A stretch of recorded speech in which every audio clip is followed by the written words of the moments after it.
Welcome, everyone, to San Antonio Biome Nights Aftermath, the end of Season 2, in which our iconoclasts were going on the hunt. Tonight, we will be delving into some of the thoughts and some of the conversations that our iconoclasts will be having with people of importance to them in a bit of a vignette style. Over the course of 2 weeks, the iconoclasts have been taking it easy. And tonight we're going to be highlight some important moments in that 2 week period. And tonight we're going to be starting with Bryan, the caitiff in the coterie. His thoughts and feelings, and maybe some conversations to come. So, Bryan, given some of the things that have happened with the finding of Harrison, the diablerie of Veronica, the changing of Samantha into a Zamisi, and the hunt for this Second Inquisition threat concluded for the time being. What are some of the thoughts going through your mind?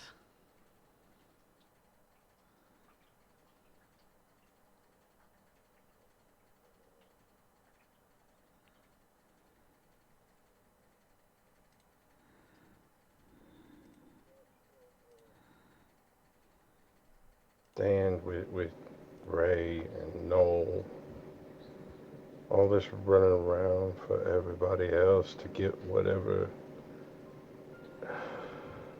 perceived threats, not talking to the one man they needed to get clarity or clarification on any of the issues. Not sure how far to trust them, how much to trust them. Seems like every time something goes wrong, they go running to Velda. Somebody else in Velda's domain.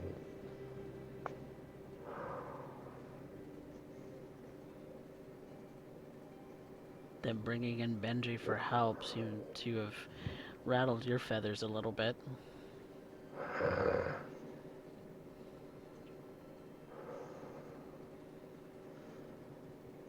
Maria was the only reason it didn't go south.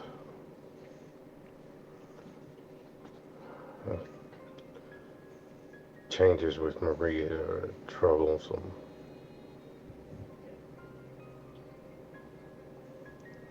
Don't know where to go, what to do with her. She seems to be a bit better now that Veronica's gone. And how did Sammy put it? A true sister? Thought they already were like sisters. I guess that maybe being more on an even footing put Sammy at ease a bit more with Maria. She seems to have a calming influence on Maria.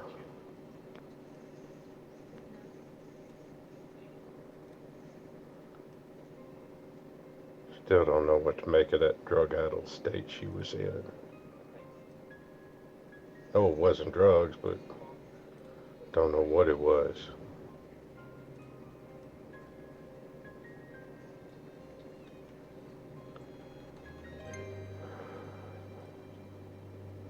All this trouble that's been running around, and Jude's involved somehow. It just don't seem right.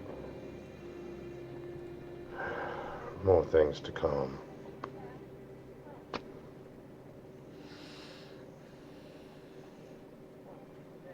I'm sure over the course of Faust. this, you've reached out to Chisholm.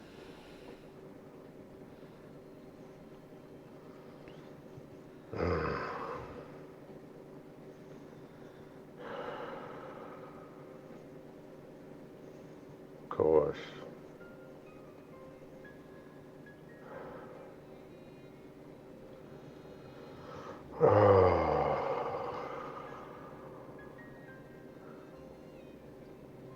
Gotta find an outlet for this. Just so much going on, so pulled in so many directions. Don't know who I am anymore. Hmm. Maybe Chisholm has the answer. But he did call you saying that there is someone that he would like you to meet. And so, on the 20th of December, 2020, Chisholm has asked you to meet him in a park. A familiar park to you. On the Iconoclast domain. The place where Benji and Carnage had a spat. Where Carnage went after that, you don't know. Where Maria was torn to pieces. And where all of you first met Sebastian Moore.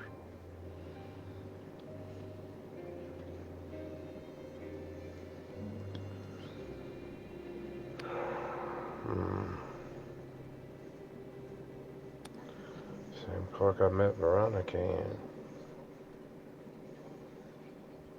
It's a pretty popular place amongst kindred, at least coming to visit you all.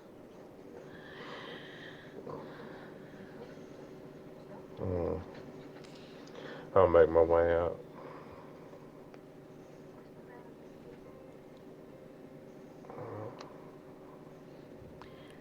And so, you exit your vehicle and walk towards the intended park bench. If there was a intended park bench. You kind of wander around, trying to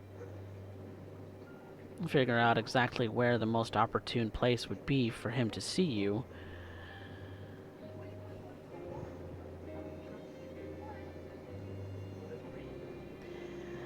When you see two shadowed figures walking toward you. Take a deep sniff of the air, see if I recognize any familiar scents.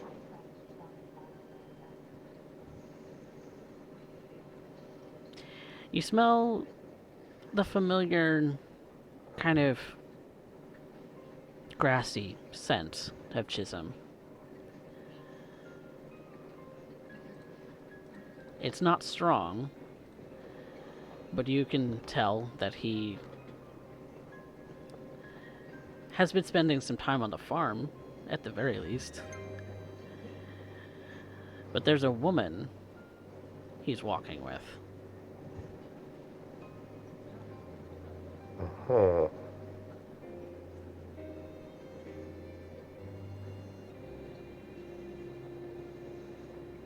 And it isn't until they start walking into the light where you are that you really get a good look at her. She otherwise seems draped in black. You can't tell if that's just her clothing, just her hair, or it's her general aura. Hmm. Good evening, Bryan. Chisholm? How you been? Partner. Getting straight down to business, ain't you? Sorry. Not getting to business, just new face. This is Katya. Evening. She kind of meekly waves to you.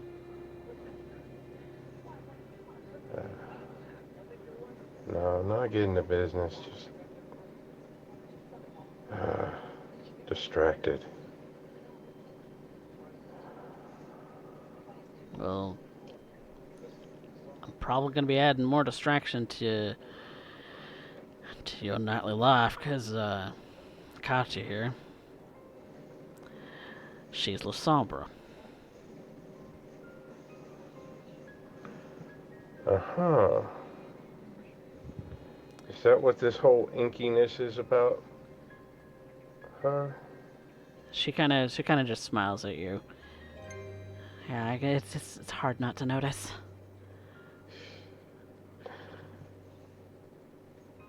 She puts out a hand and goes to shake yours. Katia Valente. Bryan Matthews, ma'am.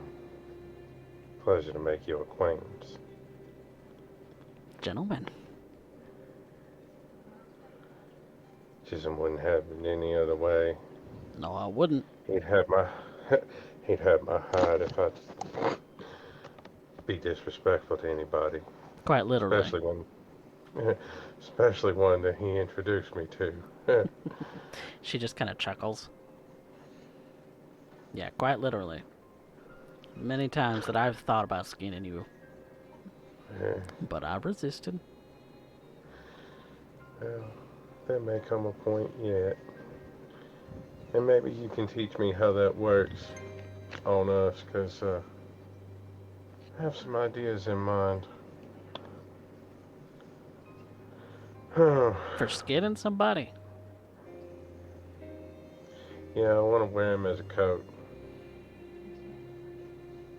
Oh, yikes. Katya just kind of gets taken aback a little bit. I want a new leather coat. Uh, it'll disappear in a night. I can tell you that much. If you uh, if you're skinning kindred, it ain't gonna last. uh, I'll have a night, but it just, I mean, your business is your business. So,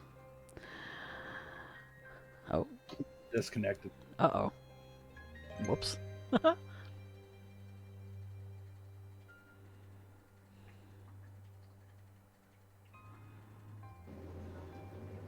Welcome back. hello. Welcome back. Sorry, Now you're. I don't know what happened. Everything just cut out. That's all right. Well, the reason I called you here, Bryan, is because Katya here's from Dallas. And she and you have a sire in common. Uh-huh. Oh boy.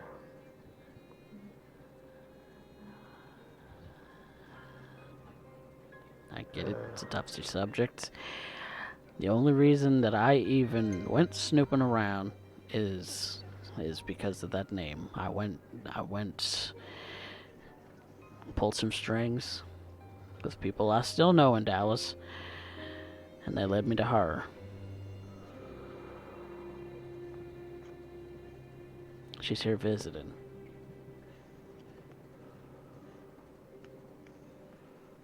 And I already okayed it with Jameson. He said it's perfectly fine for her to stay, so long as she mind her P's and Q's and not make a fuss. Alright. He was hesitant, but I was able to give him some reassurance, saying that she's staying with me.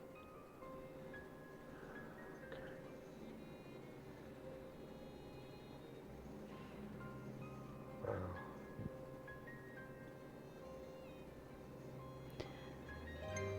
I know it's a lot to take in. You know, just kind of being thrust upon you and all that. Well, this whole situation was pretty much that way. I guess it's just par for the course. Boy. I apologize. There's so many questions. I'm an open book. I came here with the intention of hopefully answering some of those questions. I don't know where to start. Well, I'm not here to stay, if that's what you're worried about. Not at all, and as long as you're here, you're welcome. I don't speak for the rest of folks I run with, but as far as I'm concerned, you're welcome here anytime. I wouldn't dare impose.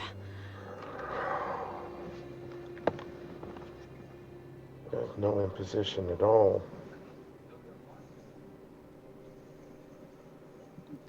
Family. Wow. I kind of know how this city kind of doesn't really care too much for La Sombra. Yeah, they have a bad taste in their mouth when it comes to the Sombra. I can't say I understand it at all. Again, there's so many questions. I don't know where to start. So you had the misfortune of being Belle's childhood too. Yeah, Were you him ambushed like I was? in maybe a different way. I was embraced in Chicago Lord. about 20 years back.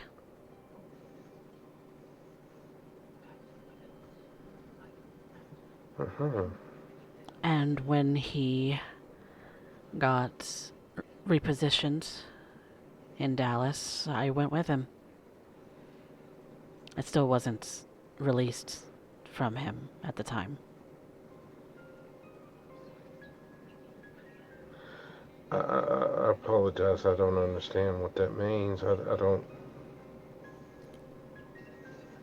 And I Chisholm don't kind of have it. pops up. It's a very Camarilla term in that you're your child's property until such a time that they release you from their custody and you're fending for yourself. That about Oh, sums it up, yeah?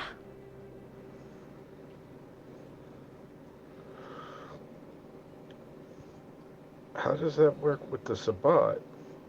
Are they the same? I don't know anything about the Sabbat. Uh, Not really. I apologize. The only Lasombras I've had interaction with are Sabbat, or at least that's what I'm told. That's kind of an older sentiment, if I remember correctly. From what I know, John turned his sire in to gain the entrance into the Camarilla.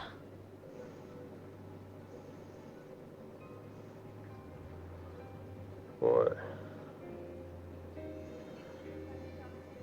that's a nasty piece of work. That's what I was able to deduce, anyway. He never really said outright. I don't imagine anybody would be boasting about that. Well, when you're kind of lauded as one of the many heroes amongst the amongst the Camarilla La Sombra in Chicago, you don't keep it secret, but you don't talk about it a lot either.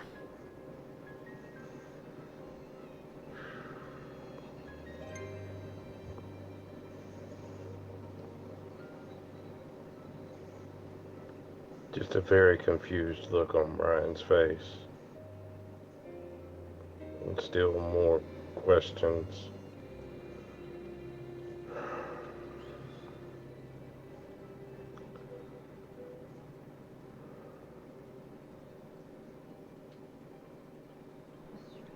So, he was considered a hero to the Camarilla? At least in Chicago? I suppose that's part of the reason he was even reassigned to Dallas. There wasn't any real position to move up in Chicago because everything is so well established that there was an empty space that needed filling in Dallas, and so he volunteered. Or was voluntold, I guess. Yeah.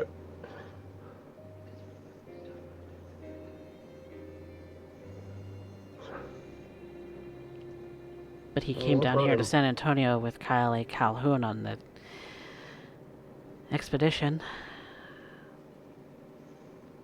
and that's the last I heard of him. I had already been released from his custody at that point.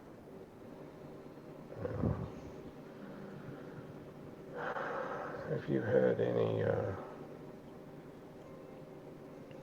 ideas of getting in contact or interacting with them?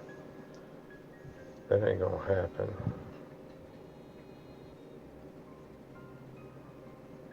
No, I suppose not. I don't know all the particulars of the situation, but he met his final death about a year ago, a little over a year ago.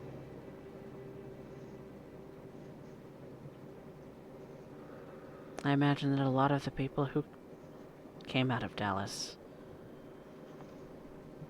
that came here met their final death.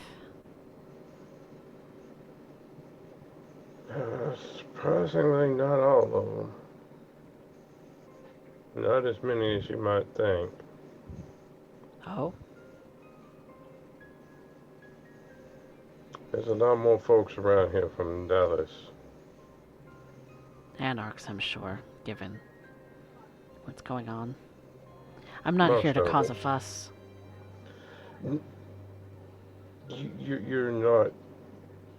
I apologize if I gave you the impression that you're. No.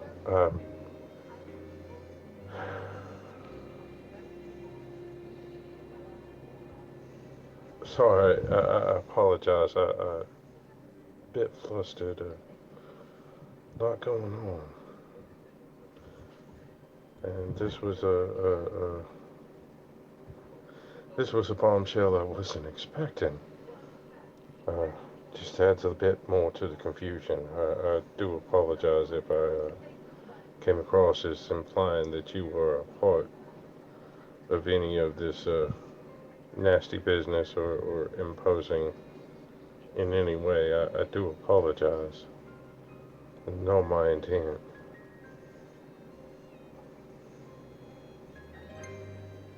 I'm really only here to learn more about you. And As you said, I'm an open book.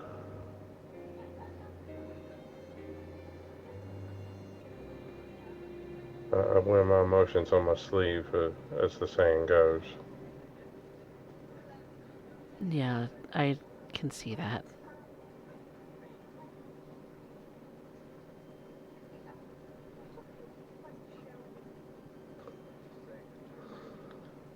What can I tell you? I guess you said that there were others that didn't meet their final death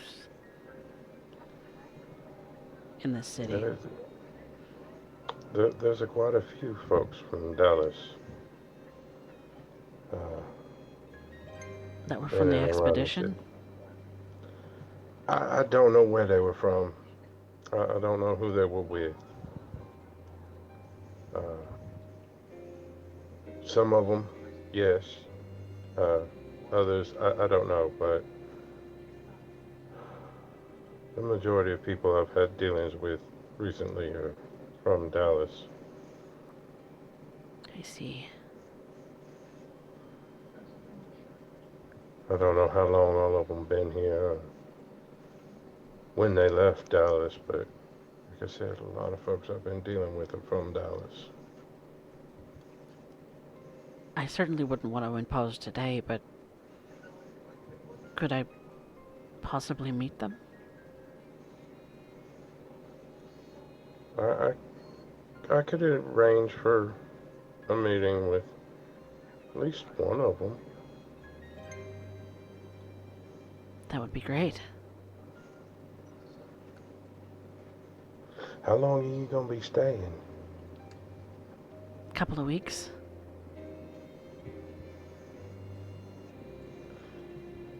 Awesome. Yeah, I can arrange for a meeting with at least one of the people I know from Dallas. They might know more about what expedition was about. I don't have a clue. Hmm. Okay. Yeah, I think I'd like that. Bryan will make a mental note to get in touch with Faust. See if they can arrange a meeting. But at the moment, so tell me about yourself. Where you've embraced in Chicago. Hmm. So released, you said Hmm. when you came to Dallas. What brought you to Dallas? Well, John did.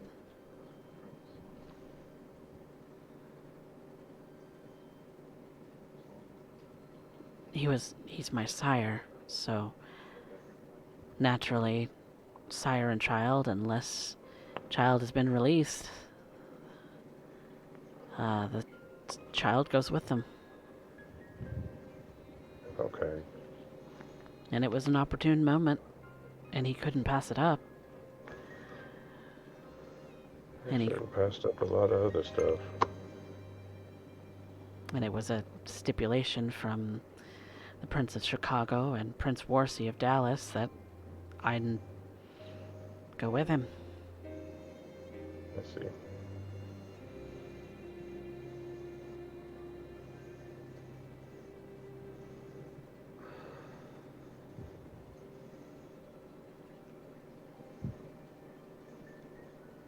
I'm surprised you haven't outright asked if I'm Camarilla.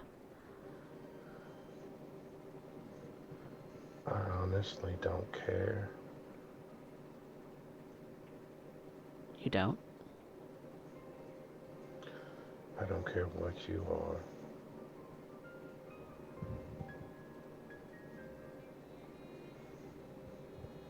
To me, your family. That's all that matters. Anarch, Camarillas, Sabat can all go to hell for all I care. When it comes to family, that's all that matters. She kind of smirks at you. That's a very interesting take on it. Yeah, I suppose we are family. I Yeah, suppose that would make us family, Chisholm, wouldn't it? And Chisholm just kind of gives her a little bit of I don't a know if knowing I glance. don't I don't know if he claims you, but I know he claims me. Well, At least some part. I honestly didn't know I had a baby brother, so I didn't know if there was anybody.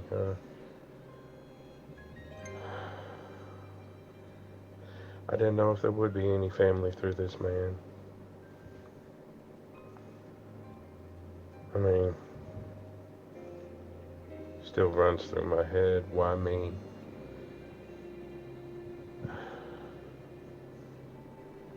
maybe he was grooming you. That why he left me? Is I that don't, typically how it goes with the embrace? not typically. At least, not the way that John did things. See, the way that John worked on me was he made me desperate. And it isn't only until after I found out that he was behind everything wrong that was going on in my life. I didn't realize that until after I was embraced. Desperate. He was a mentor. He was a shoulder to cry on. He reached out when others wouldn't. And I fell full and wholeheartedly into his arms, and he embraced me. And then I realized something.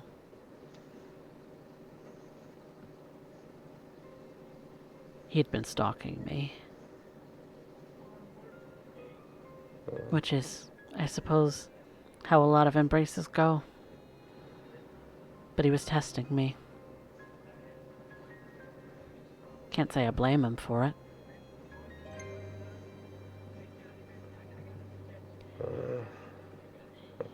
He needed to test my will. If I had the tenacity that La Sombre require.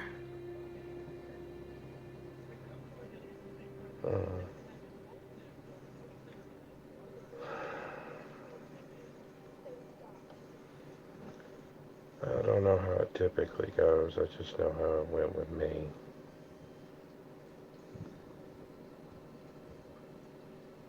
You had never seen him before that night? In all honesty, I don't even have any clue as to who he is or what he looks like. Never Well, seen him before. he was an older Never man. saw him again. He was an older man, balding, but still in shape. Silverish hair, wrinkles. So, more of a father figure than anything else. As far as apparent age, anyway. Very casual, though.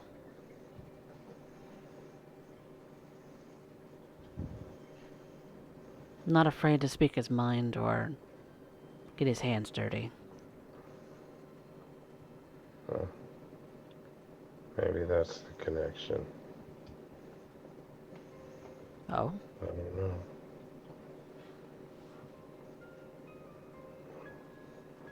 I'm not afraid to speak my mind or get my hands dirty. Hell, I've worked in the oil field. Well, maybe that's what he liked about you.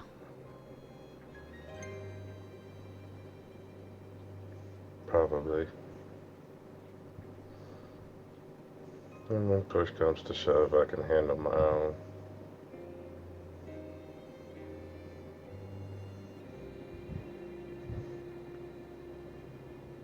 The kind of won't go down without a fight mentality. Never back down. Never give up. Don't start it, but damn sure finish it if I have to.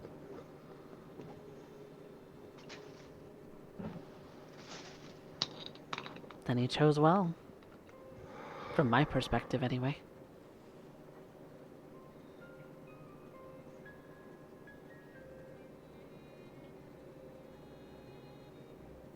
Interesting.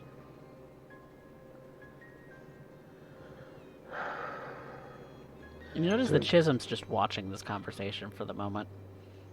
Yeah, I'm paying attention. I'm keeping an eye. I know he's hearing everything and registering and recording everything the way he does. So,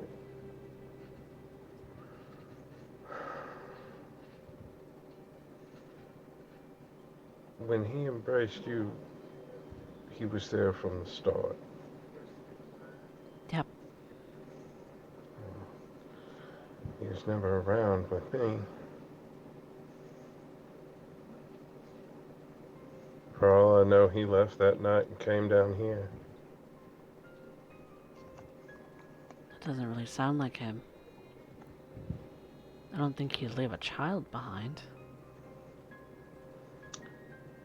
Um, Maybe it's because I'm not exactly like you. What do you mean?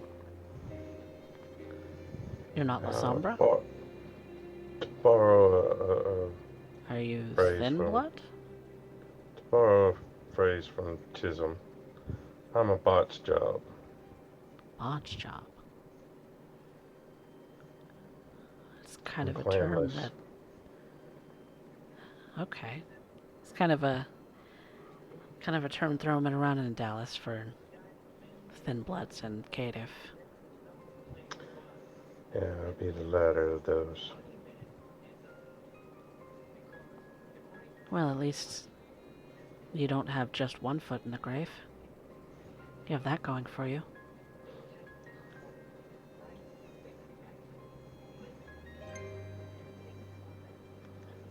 Bryan raises an eyebrow. Just 1 foot?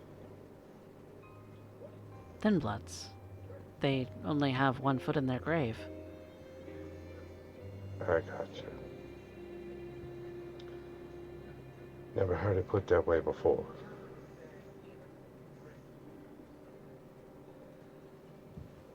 I'm surprised. Because anarchs use the same kind of terms. I guess it's different here in San Antonio. I don't really pay attention to that shit.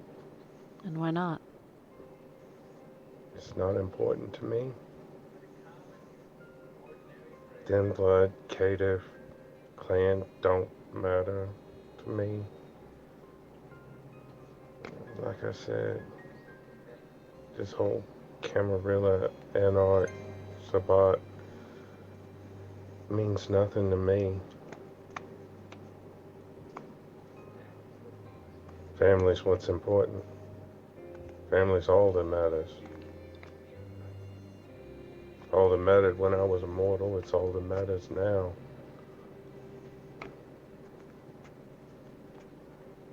I was fortunate to Chisholm found me shortly after the embrace. You're damn lucky I did. More ways than one. But, Otherwise, you'd have taken more than that chap's leg. uh, thankfully, he don't remember it none. Nope. He don't remember it none. But, He lived, but he ain't walking no more.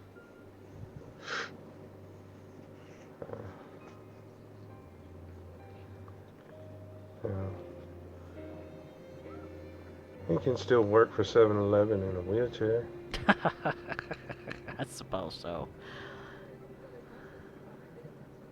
Uh, I doubt that though. uh, so, is there anything else you want to know about me? Oh, we don't have to. We don't have to do the whole thing tonight. I know it's a lot. I know it's a lot to take in. Yeah, It God, is. dude, do you mind just giving us a minute? Not at all. Before And you leave, before you leave, Brian, I'll hand her a card with his number on it. Call me anytime. Phones and I don't get along. I'm aware, but still a way for you to get in touch with me without having to go through Chisholm. I'll keep that in mind. I usually get a couple of seconds before the battery on a phone or the electricity kind of gives out. Or everything just goes staticky and you can't hear shit anyways. Yeah, surprised anyone can hear me. But yeah, I'll keep that in mind. It's been a pleasure. Uh, I'll go wait look in the car, forward to Chisholm. seeing you.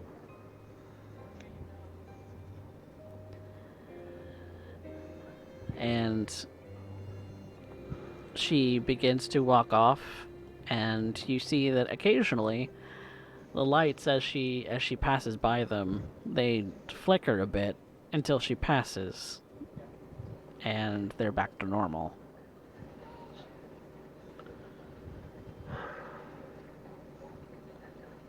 I'm worried about her being here.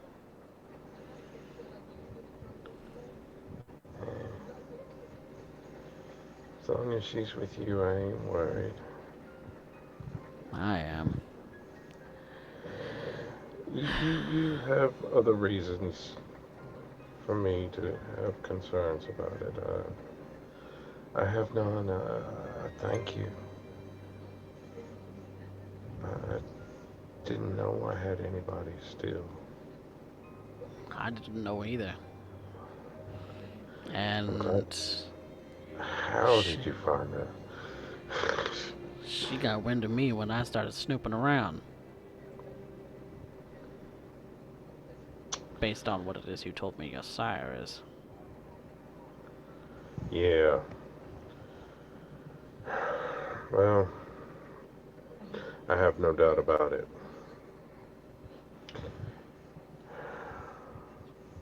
I don't like it. I don't like I, her I, one bit. and She knows Bryan, I'm I here, asked. then maybe there's others who are gonna find out. So is she Cammy? She's Cameo, right? But I thought I'd be cordial, give her benefit of the doubt, because she said she's only gonna be here a week or two, and she'd be on her way. And as Chisholm says that, it kind of dawns on Bryan. Oh, now I understand your concerns. Yeah, because I'm Anarch. You're Anarch too, as far as I know. At least that's how I raised you. Yeah, yeah.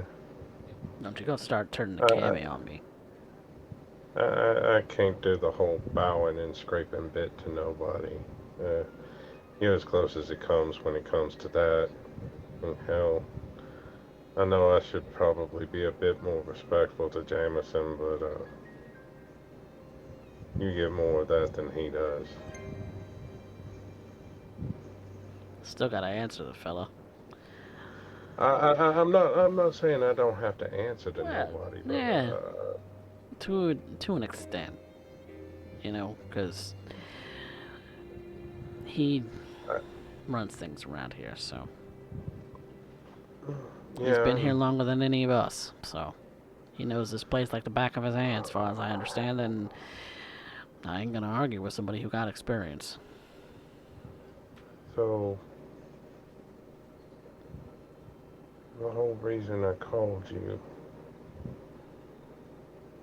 how do I deal with these bonds? Bonds. Blood bonds. Lens. I gotta eat. There's only one way for me to do it, I and do it know. safely. I know, Lens, but how many different ones? At the moment, 5. Jesus, Lord Christ. One won't be too much of an issue much longer. What do you mean by that? Uh, keep an eye out for other La Sombra. Uh, there's 2 in particular running around, primarily in Ms. Oh, Velda's yeah. domain. I think I heard about that. Jude Walker and her sire calls herself Angel. Interesting. Well, that explains why you look so fuzzled. You look I've like you're always, looking in so many different goddamn directions, you can't focus on nothing. because I am. I don't know how to get it. Don't know how to tell where I start and the rest of it ends. I don't know where it ends and where I begin. You're that far gone on all of them? It's not that I'm that far gone, it's that I'm pulled in that many directions. I don't know. I can't tell when it's actually me feeling this or if it's something from one of these bonds. Yeah, they'll get to you. They start what they think about what it is you're doing starts to influence everything you're doing. And if you're pulled in one direction by one person and pulled in the other direction by another person, that's got to be some vicious tug of war.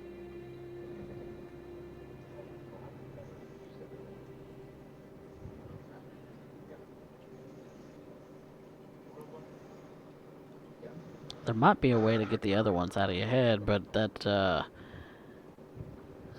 means doubling down on the one you already got. Which one's that gonna be? I don't know. You tell me.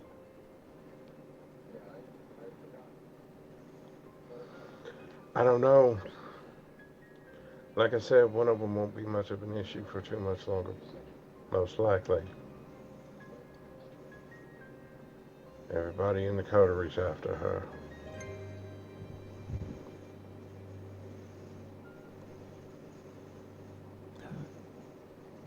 Don't Hmm. really understand or know the particulars of the whys or wherefores, but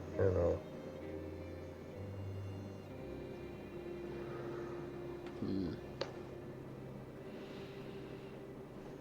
Yeah, you look so distracted, Linz. I'm worried about you. it makes two of us.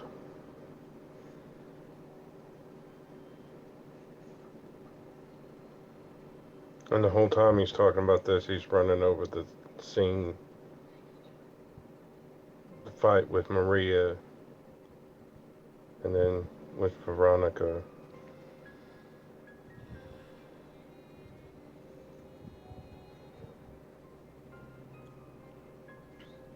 Still not sure if he's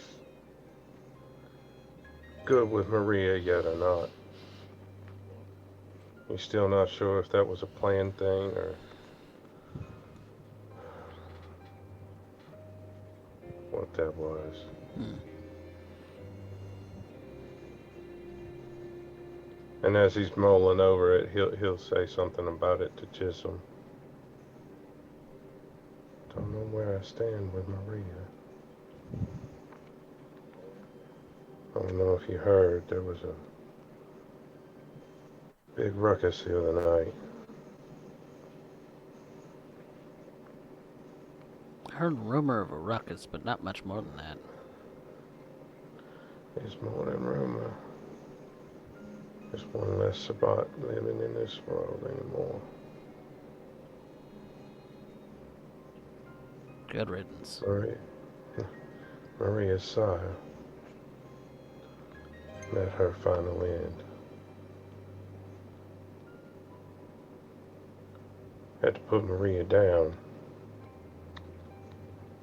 Put her down. Yeah,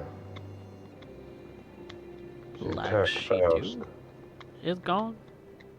No, she's not gone. Like I said, I don't know where I stand with her now. Might I not be had a to bad take her idea to down. ask her. I'm not sure how close I want to get. Hmm. Blood bond and all. Well, I can see why you're concerned if she is one of the ones you're kind of bonded to. Like I said, she attacked Faust. I had to put her down. I'm hoping that was something she worked out with Faust. Well, I think that's on them then. And if you're I don't concerned about know. how it is that she feels, then you really should ask her because if you don't communicate, you ain't gonna know. Oh, like I said, if you want to know the exact of it, Bryan will give you the name of Noel's sire. Alia? Alia. I don't. The She's the one that gave me the information on John Bell being Messiah.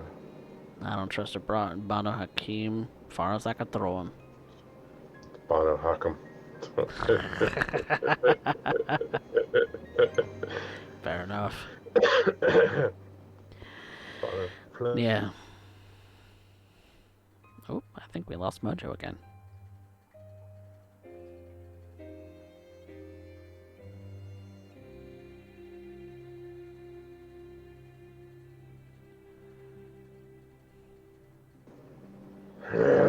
Welcome back.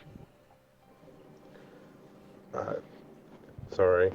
You're good. I guess my La Sombra, inner La Sombra is coming out. Uh, Well, what was the last thing I said? I lost track. I'm asking if you remember what the last thing heard me say was. I lost track. But anyway, Linz, you're gonna have to deal with something. You're gonna eventually have to do something about all those blood bonds. Because otherwise, or find something that's gonna, that you can actually feed on that ain't gonna be kindred vitae. Because you and I both know that as soon as Katya figures that out, she may not want to be around a Diablerist, whether you all want or Thin blood. not. Thin bloods are the only ones I know I can safely feed on, but there's so few of them, and where they are plentiful, I can't tell if you feed on them, you have a tendency to just disappear.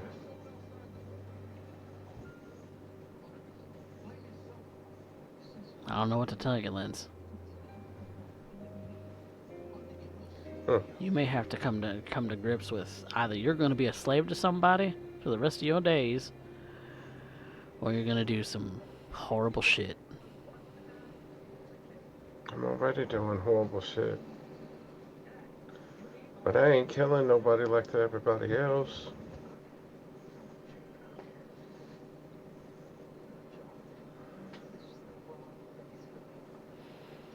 Well, that's for you to figure out. Yeah, I'll I think can't really on it. help you in that regard because I don't. That's not something that I need. Yeah. Yeah, we're all different, so it's something I gotta figure out. Well, I really shouldn't keep Katya waiting. She's I I appreciate it. probably gonna want to turn in for the night anyway. Yeah, I got somewhere else I need to be soon. So stay in touch. You know how to reach me if you need me. I do. I will. I got somewhere else I need to be anyways. It's always a pleasure, and again, thank you for bringing her around. Figured you want to know. Indeed. And he holds out his hand. And Bryan will grab his hand and pull him for a hug. Oh, and he's a little taken aback, but he hugs you. A little reluctantly, knowing your feeding style, but No still gives feeding you a pat. intentions involved. Still giving you a pat on your back, and then lets you go fairly quickly. Yeah. You be good, alright? I'm as good as I can be. That's all we can hope Oh, for, huh? yeah. And I'm sure Bryan will see Chisholm a bit more over the next couple weeks. But speaking of that place Bryan doesn't want to go, Bryan will be heading to Felda's domain as Chisholm leaves.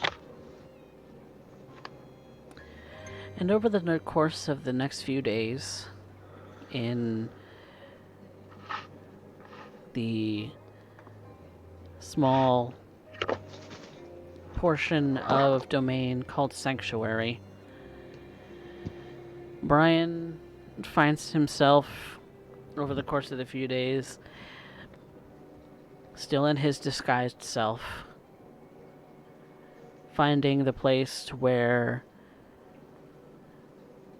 his beloved takes residence, Camille. And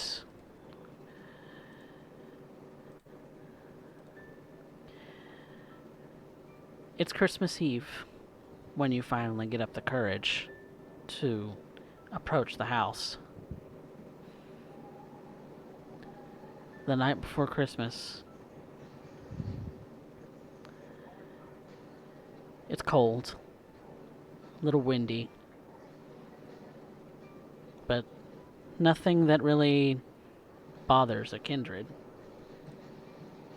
To preserve the masquerade, you've got yourself a coat and pants on.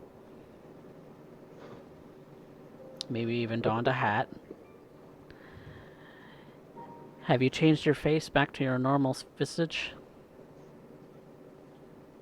No. Yes? Yes. I'm not going to make you make any rolls. Okay. Yes.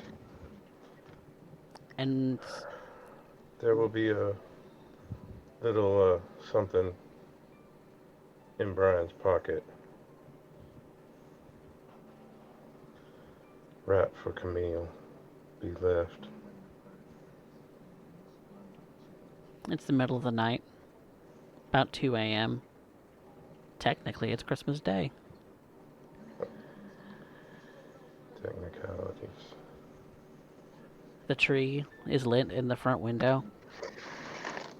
A string of lights kind of line the roof of the single-story house.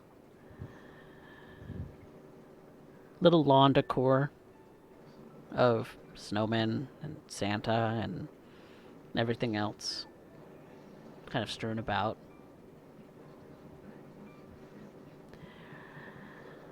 But you go to the back of the house, where the bedrooms are. There are no lights on throughout the rest of the house. It seems as if everyone is sleeping. Or at least Check, Camille is. There's no lights. check, check to see if there's any security system on the windows. Nothing that you can really see. Not that you haven't scoped out already. The house is quiet. It's in a quiet neighborhood. But you have noticed that Adams spends the night a lot. over the course of the days that you've been walking by. His car's out in the driveway, parked behind hers.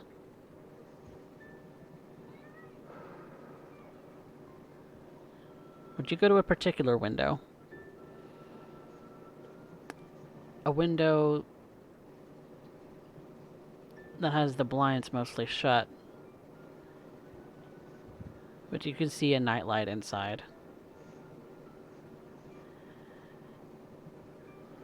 Take a minute and listen. It's the baby's room. See if I hear anything up. Movement. The other window, the master bedroom, lights are off. Camila's sound asleep, looks like, with a bottle of wine next to the bed. And Adam, his arms wrapped around her. The two of them sleeping.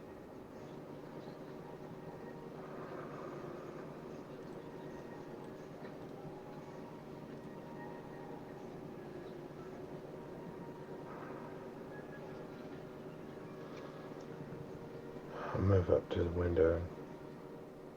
Pry the window open to the baby's room.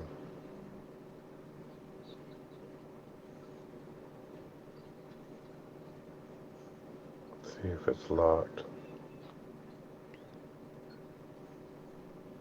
Doesn't seem so. As quietly as I can, I'll open the window, raise the blind, step through.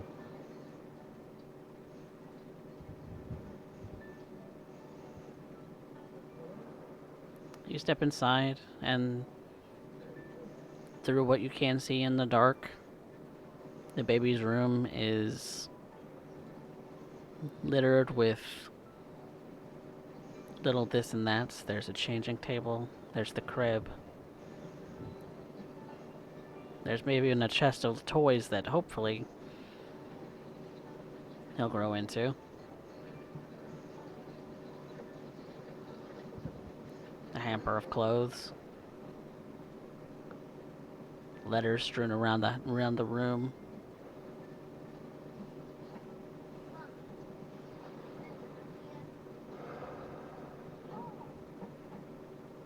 But he doesn't make any noises as you approach. Seems to be asleep. Bryan will just take a minute to actually look at his son for the first time. You can hear the snoring of Adam on the other side of the baby monitor.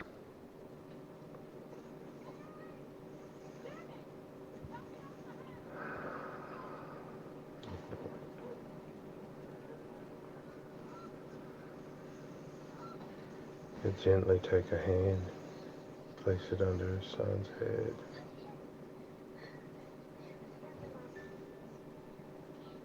Slide the other one underneath and see if he can pick him up without waking him. You pick him up, but there's a slight fuss. Quietly, Bryan will start singing to him. Go to sleep, little baby.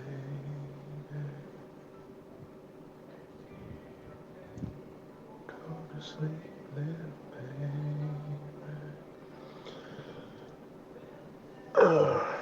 Hold his son for the first time.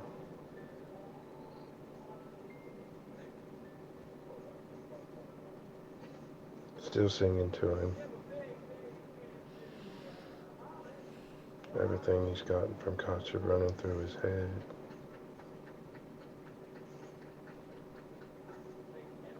Wondering why this was all taken away. Why him?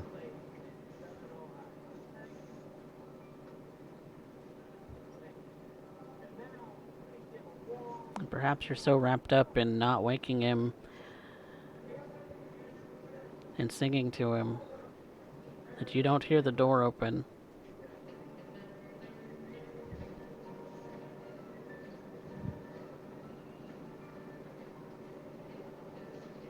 Linz? You hear Camille's voice at the door.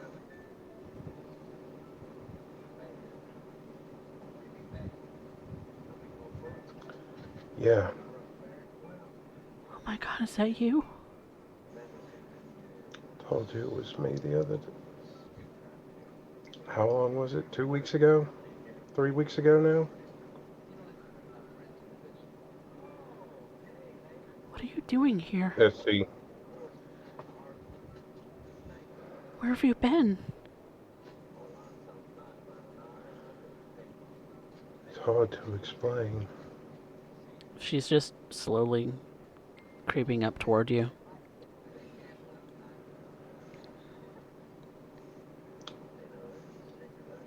What has it been? 3 weeks?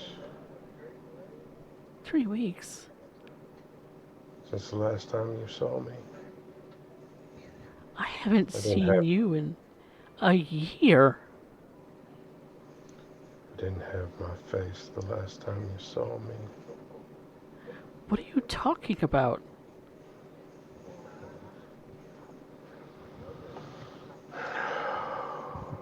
What do you mean last time you were here? Where have you been? Trying to protect you. From what? Try- Her voice is starting to raise.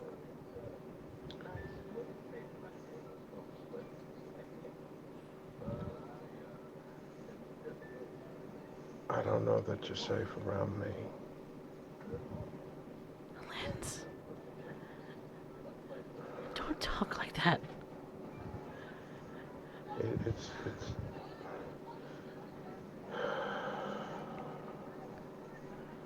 I know it's been hard on you. I disappeared. You died.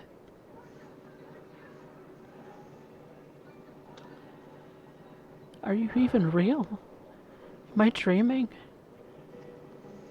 Bryan will slide the baby into his one arm and then reach out and touch Camille. I'm real. You're so cold. And at that, Bryan will do blush of life.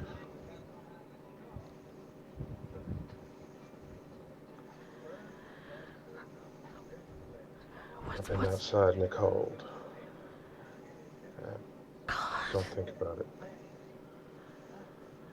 Your hands are like ice. Been standing outside for hours. Where have you been? She's starting to cry. I've been here. No, you haven't. And she's just looking into your eyes. Her eyes watering. Bryan will pull her in close. Wrap his free arm around her. I've been here whether you know it or not. Been watching over you. You have a lot of fucking explaining to do. And I'm not sure any of it's gonna make any sense to you. Where have you been? What have you been trying to protect me from what? Why? The people that attacked me. Why I had to fake my death. Attacked you? Who attacked you? A man by the name of John Bell. Is that supposed to Right mean before the something to baby. me? Like I said, it's not gonna mean anything to you. My And you won't God. understand. How can I this was be attacked. real? I was attacked 2 weeks before the baby was born. I remember. You weren't there. I couldn't. You Couldn't weren't be. there, Linz. You weren't there. I couldn't be. I've done what I could. Watch out for you. I needed you. I need you. But we don't always get what we want or what we need in this life or this world. I'm doing everything I can to hold it together. So is that what you came here to say? No, I don't know if I can be what it is that you need. That is what you came here to say. Really? I'm not. No, I don't know if I can be what you need, but I'm here. You haven't been here, Linz. I You said couldn't. you faked your death, what, to get away from me? It has nothing to do with you, Camille.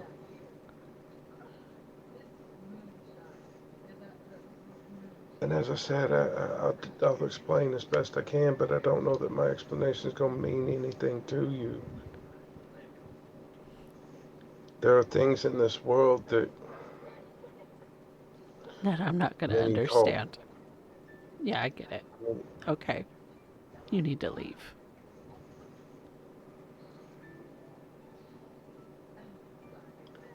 Bryan will turn around and look in her eyes.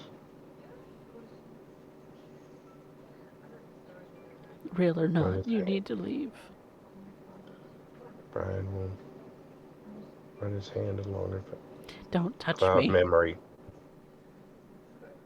Cloud memory.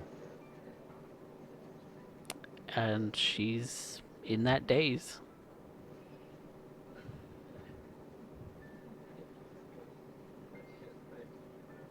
He'll hold his son for a second, kiss him on the forehead before he lays him back down in the crib.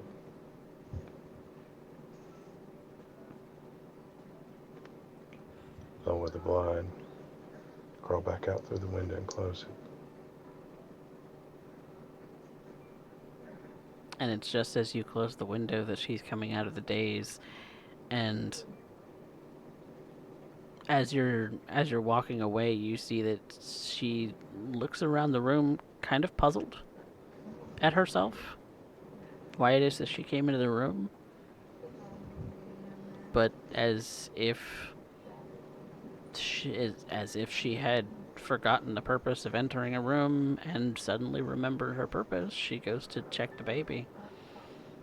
And that's the last that you see of her as you're walking away.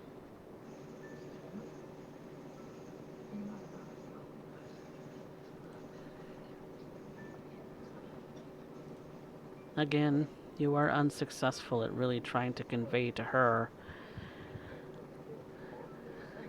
that you are present.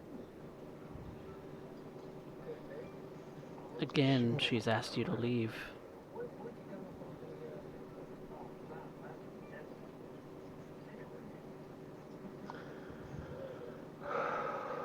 Before he left, Bryan would have left the present for Camille. And what was it that you left behind? Small jewelry box.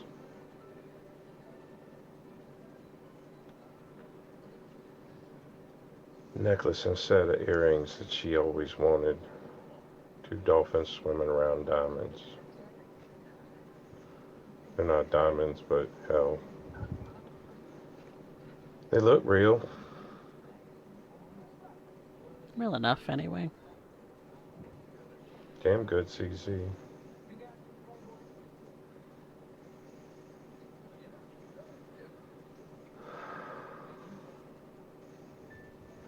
No, nothing. Just a little jewelry box with a ribbon tied around it. Same color as the sash that she had for her bridesmaids. A wedding that didn't take place. The baby came early. And the wedding was canceled.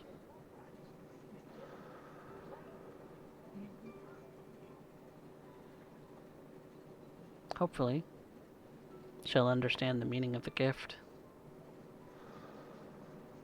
What she does or not, just was right. But I suppose that's something you'll have to find out the next time you see them. Because we're going to take a quick break. Thank you, everyone, for watching. We will be right back with vignette number 2 for Maria Higgs.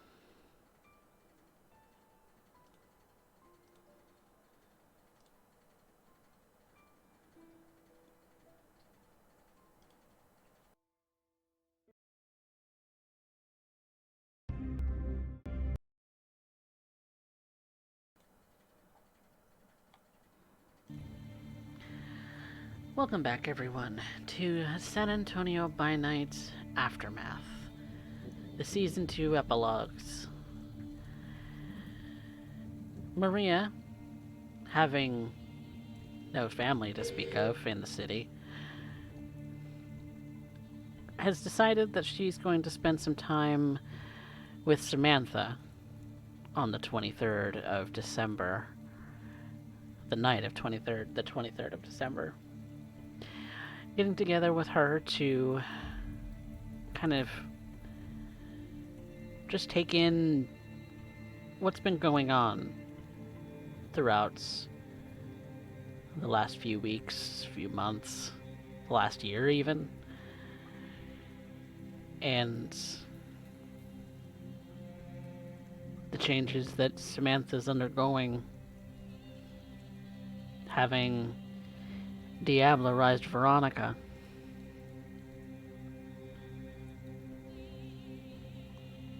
The Christmas tree is lit. It's a small one. It's not terribly large. Her apartment's not very big, but it's suitable. The TV's on with Maria's favorite Christmas movie. What would that be, Maria?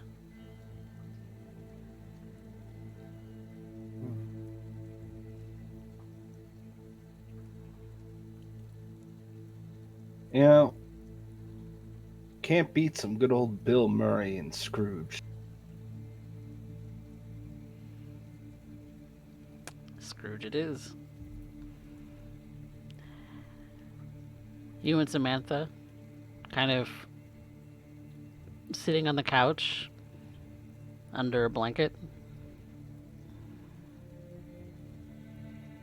Just kind of letting the low light of the room be the only light source between the two of you. Aside from the movie on the TV. Almost as if you're having a sleepover with your sister. Yeah, imagine something like that. Though things changed. A lot of things changed. Mostly I'm just trying to get a semblance of normalcy. No, not tell me that, oh dear God, we gotta end up hunting down someone. No one telling me that somebody's gonna be coming down in the corner and wrecking everything. And with the news of Harrison caught and this supposed Second Inquisition threat off of the shoulders of the city, most everything is quiet. Kindred and kind. Just in time for Christmas.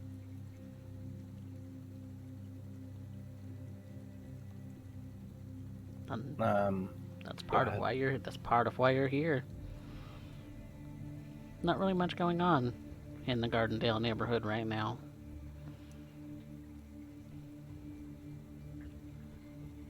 Wish it could stay like this for a while.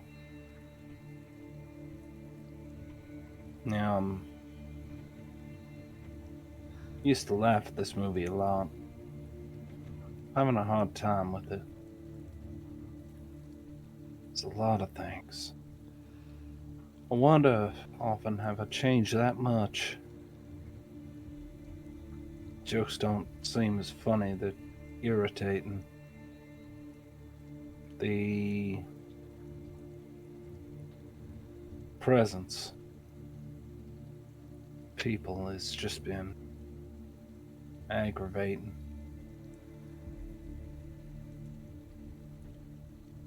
But then again, I came out on top. I have Samantha. Thin blood no longer. We made sure of that. And I don't have to worry about Veronica coming back. Kind of wonder what Carnage would have thought of right now. Could see what happened. He's gone now. He's gone and there ain't no coming back from it. Think he'd be proud of you.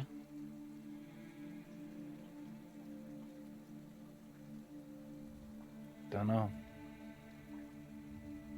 I like to think so. But I'd like to think a lot of things, really. I like to think that Sammy is gonna be there forever. I like to think Coteries not gonna start shouting at each other again. I'll try to put all this aside at Christmas. Yet that's all I can think about. Keep my eyes looking at the screen. My eyes are glowing red, and I imagine so is hers. As she's coming to grips with the dark, and I'm reminded of the time I spent in my own home with Veronica. The idea that you never need to turn the lights on if you really don't want to. Saves on the bills at the very least. No, this here is my little sister trying to come to grips with becoming something new. I think I'm just relieved to not feel alone in the world right now. Even if both of us have no idea what we're doing or what our clan's really about.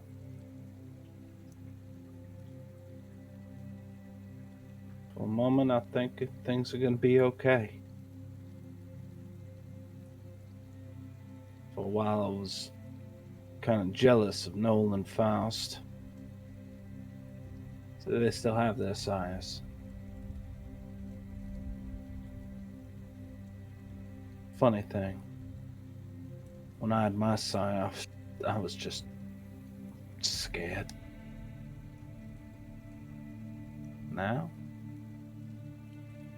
Now that's gone. For all intents and purposes, she's part of Sammy now.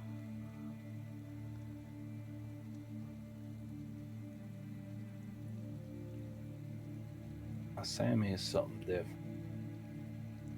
Sammy is... I don't know. I don't think we'll ever know. But maybe that's not what's important. What's important is where we go from here. Zamisi in San Antonio. We're the first. I wonder. I think about it a bit. I have more than 100 years before I even really get the ball rolling. How many of us will be there then? The Anarchs haven't really put a stipulation on anyone having more or less need for embrace. But Sammy will also be the first to tell you that the city's pretty full. For now. If there's one thing I know, one thing that we've been taught, that's always temporary. There'll come a time when something bad's gonna happen. Second Inquisition's still out there. When it does, there's gonna be a lot of kindred just gone up and gone. And I think if I'm ready for it, yeah, I might be able to make a difference. Me and my kin. Can't just give Sammy a squeeze at the thought. I don't really feel warmth. Again, I think, if I recall, this would be Sammy getting used to being cold. Still. But The fact that her skin feels clammier than it ever had is a little bit strange to you. You remember her being not quite this cold.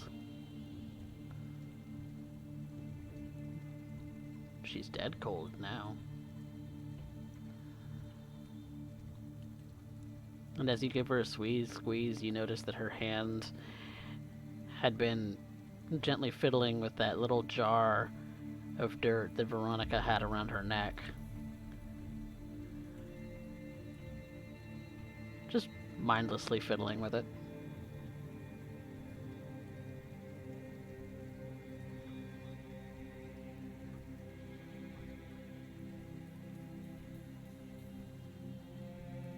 always made me curious. Trying to end up figuring out where she needs to sleep.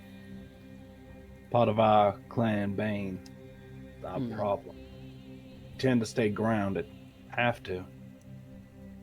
Mine is the earth at which I was buried alive in.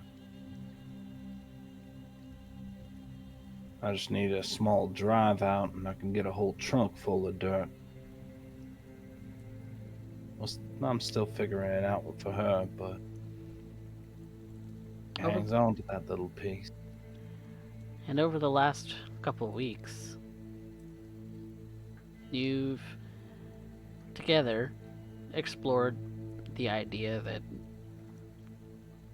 she's tied to where she died. Where exactly she died, you're not 100% certain. You think it might have been somewhere close to the Eye of the Tiger. It might have even been at Temptations. Was she embraced at Temptations? Was there some kind of meeting there? And if so, all of that dirt's under concrete. I'll figure something out.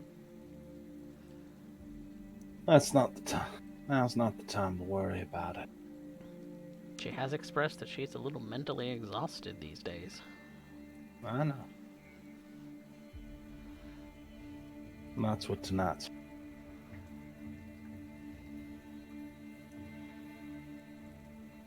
You okay?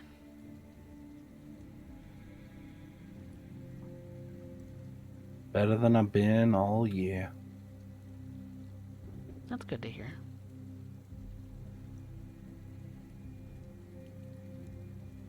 It is so weird that I can see in color in the dark. Things will get weirder still. I don't doubt it. The little things that I was able to pick up from Marjani, if I fed on the right thing, that was a little weird too, but it's not like it was the same. This feels permanent, where that was temporary. We're the closest thing to permanent you will ever get.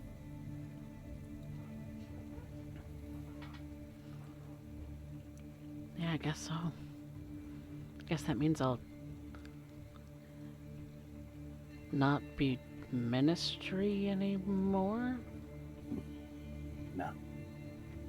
Can't say that's the case. Yeah, knock the bone, no question about that. Yeah, there's that.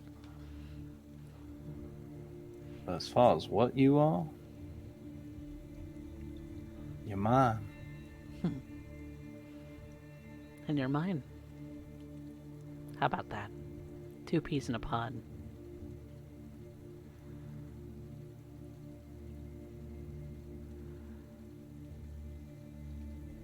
I know it's gonna be difficult for you. No, having to change how you feed, how you get by. I don't Doing know that I'm going to everything. have to change that much. I'm still here in China Grove, and I still have my good looks. You do now. You're gonna find that keeping a warm body Hmm. is taxing. Oh, I guess you're right. And then you're gonna find that, well, you're gonna end up finding that you're gonna start looking at things a little different. More than just the eyes, really. Eventually, it's gonna end up coming down to you start looking and seeing individuals who are gonna push you off well, off your couch. Give her a playful shove.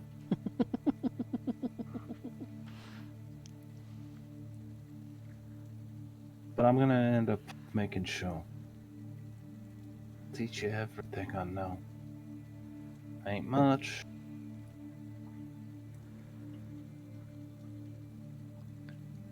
But I think I got it figured out.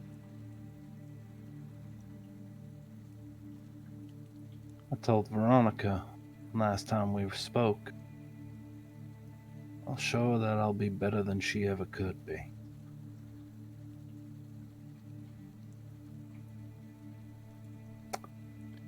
I guess now's my chance to show it.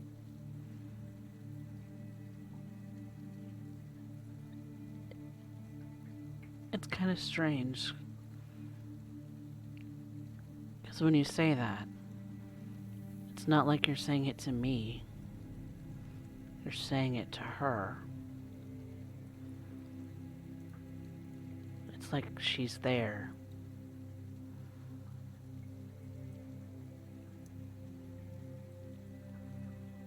I can hear her voice sometimes. It's like I'm hallucinating or something. Tell me when that's the case. I will always be here for you. I know. She'd leave you buried in the dirt. Treat you much like a mushroom, you know?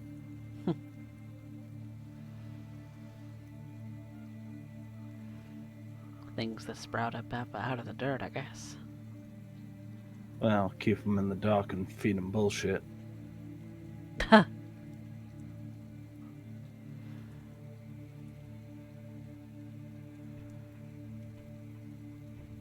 So that leads to the question. What do you want to do? What do I want to do?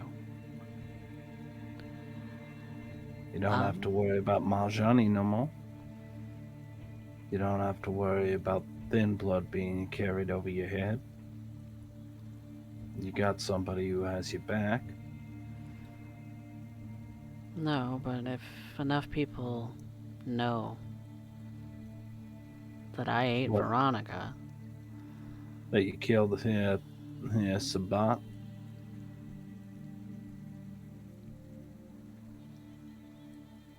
I mean, there's that. Might equal it out. Fuck him, she says, and she doesn't even blink the fact that she just swore.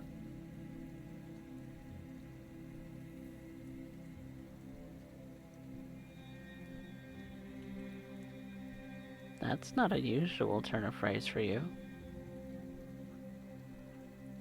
Don't like to use it, and it so frequently loses its impact. Suppose so. Fact is that we're going to be doing this for a long time. I'm going to teach you how to end up nestling in to the neighborhood. Maybe use your regulars. Animal blood, it's not fine dining, but it has perks.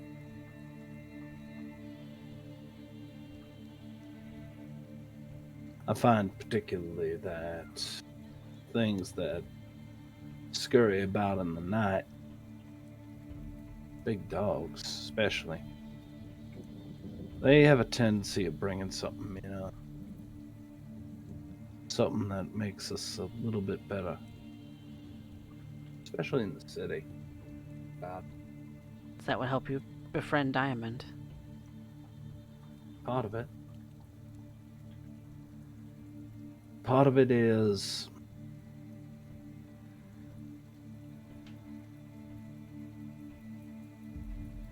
you know on how Dracula had his castle, right?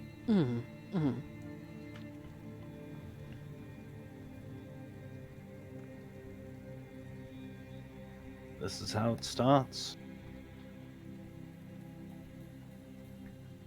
I think his mistake, if I had to guess, was he kept himself lonesome in it.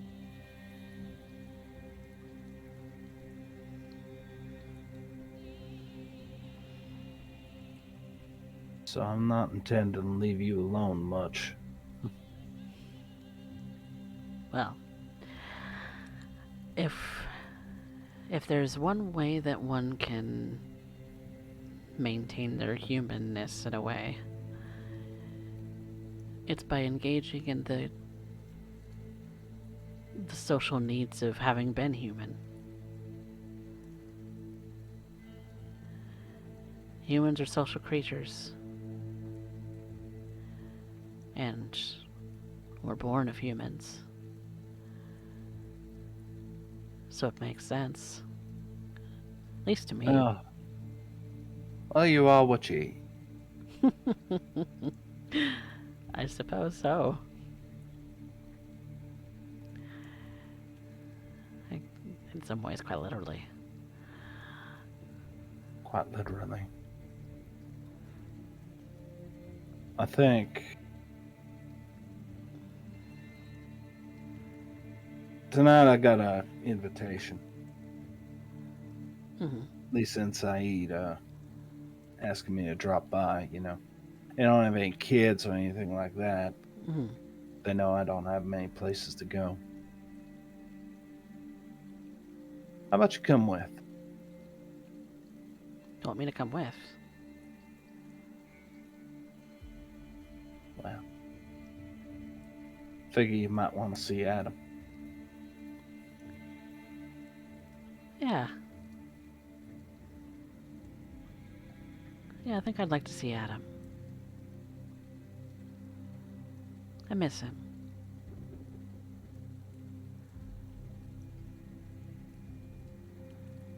Thank you, Nicole? by the way. What? Whatever for. Whatever for. For looking after him for me. I told you.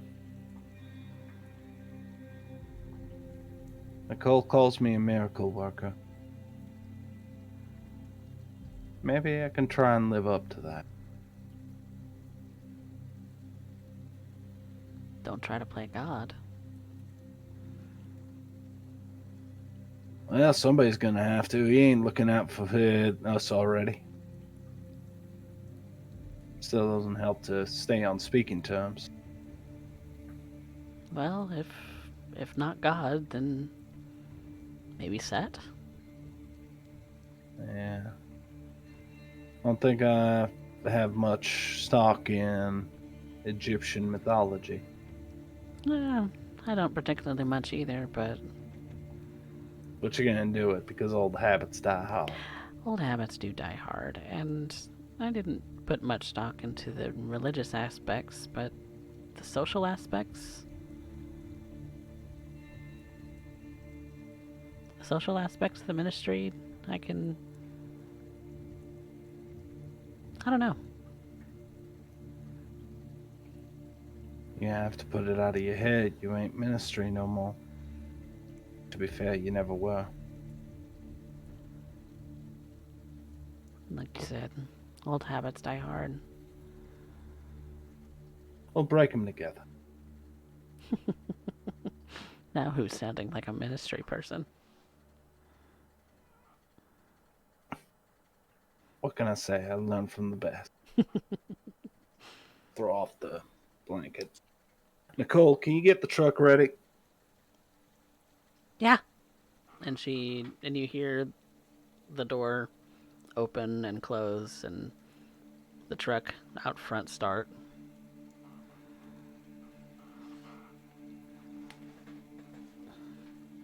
I look to Sammy. After everything that girl's gone through, I'm curious. Do you think she'll ever be ready to become one of us?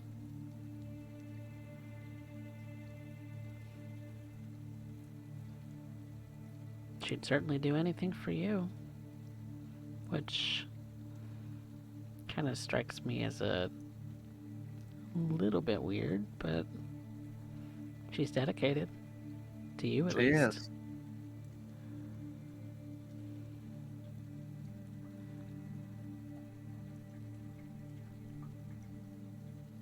I don't know that I could ever take on something like that.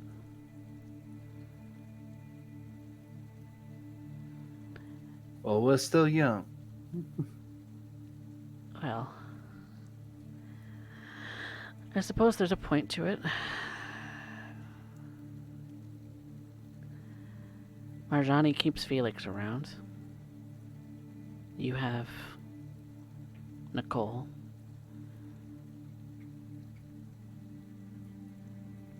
I don't know. I don't want to entertain the idea just yet.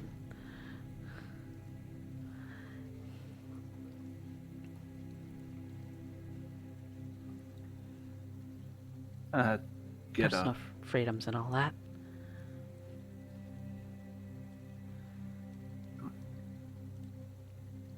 Yeah, you're right.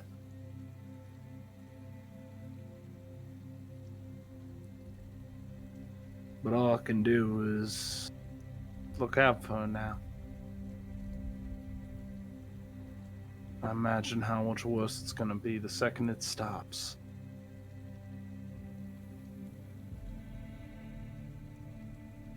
She extends a hand to help Sammy up. And Sammy takes it,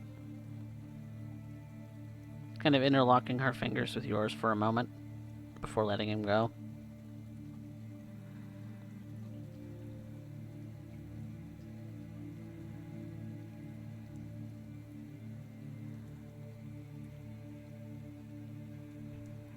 I'm gonna end up taking a moment. You get to the truck. See you outside. Be sure to lock up. Always do. Always kept my key. Good. And she heads out the door. I go to the window. Apartment isn't exactly a grand sight. I look out the window and I look to the city. Mm-hmm. And I think about it. For once, I think about what I want it to be. 10 years, 50, 100 years. Think as I look out to our domain.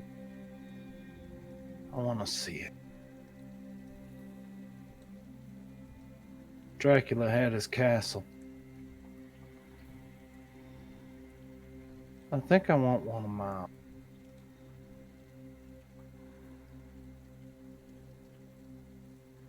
Weird thought. Place that's secure. Place where they can't hurt anybody I care about. Place made of stone, metal, reaching into the clouds. Looking about. Imagine waving to Baron Batista from the window, being on our eye level. You think about it. The Marriott Hotel downtown would be a perfect view for that.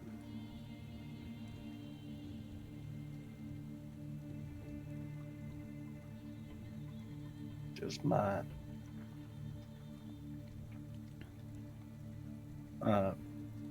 Start walking back to the door, set the alarm, lock up all proper. And think about it.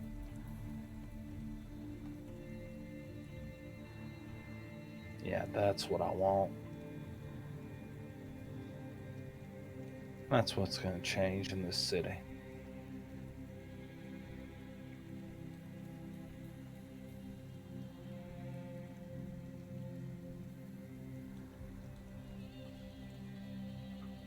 And you drive with Nicole kind of huddled into the back of the truck in her usual place. And you make your way with Samantha back to your own neighborhood towards Lisa and Saeed's house.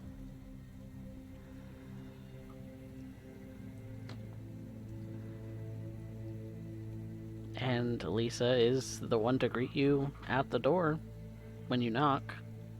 I'm sure to rouse the blood to give myself more of a lifelike appearance.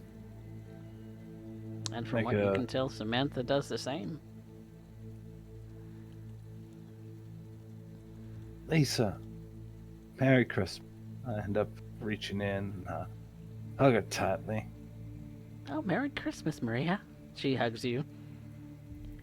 How are you doing? Come on in. And who is this? This is Sammy. Sammy. Nice to meet you, Sammy. And you remember Nicole? She's been helping me around the house. Yes, I remember Nicole. Nicole waves. She can't be around for too long, so... And it's Christmas. Santa comes here, works at nights, and I don't mean to interrupt his schedule. Well, we're getting everything prepared for dinner. If you come in, and Sammy looks to you and ushers you forward. And I end up doing so. They're coming in. Yep. And Lisa guides you towards the living room where you see Saeed with a sling around his arm, but looks as if he's recovering. And Adam. Adam looks like he's already munching on something. And you see that Samantha and Adam lock eyes, and she just kind of smiles and starts walking towards him immediately. Adam, this is Sammy. Sammy, this is Adam. Pleasure to meet you, Adam, Sammy says as she goes to shake Adam's hand, and he shakes her hand and says, yeah, likewise. And Saeed just stays seated and looks like he was wanting to get up, but kind of gave up in the middle, about halfway, given that he's now being bombarded by his wife to take it easy. No. You go fix it up. I'll take care of them. And Uh, Lisa follows you into the kitchen to start preparing plates for everyone.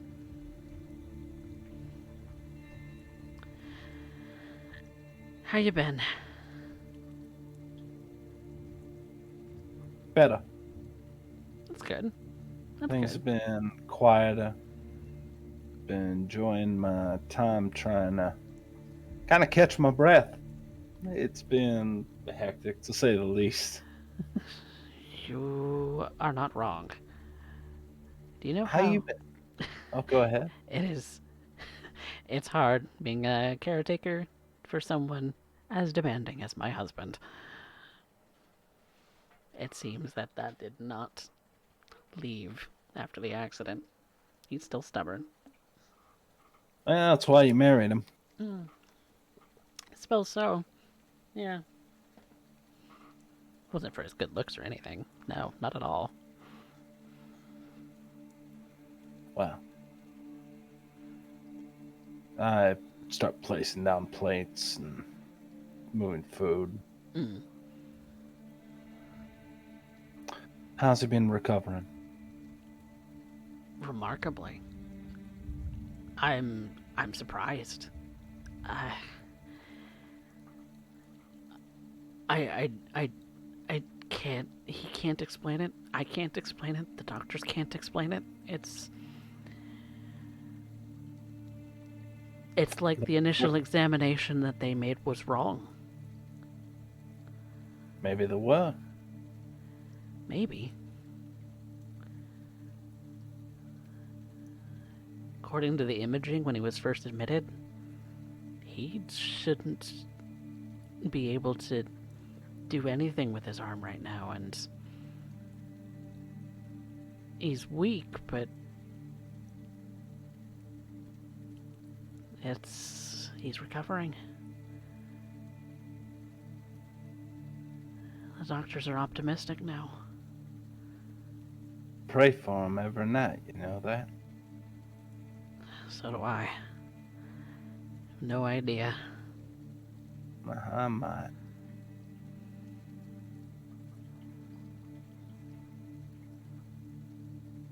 Still. What about yourself? Any good news?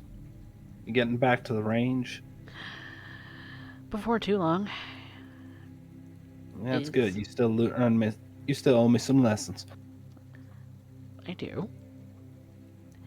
And eventually for Tim.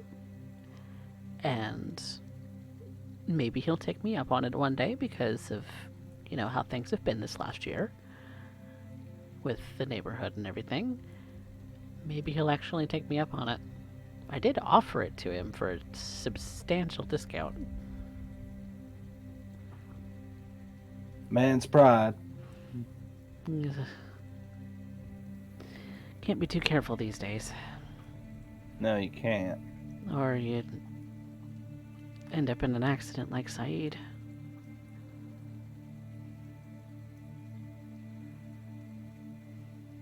Hey, it's Christmas. We don't need to end up talking about that. Right. After dinner, we're doing gifts. Oh. I didn't get much. Sorry, I've been with the Don't. food drives and all Hey, that. don't worry about it. It's Christmas. You're not obligated to bring one.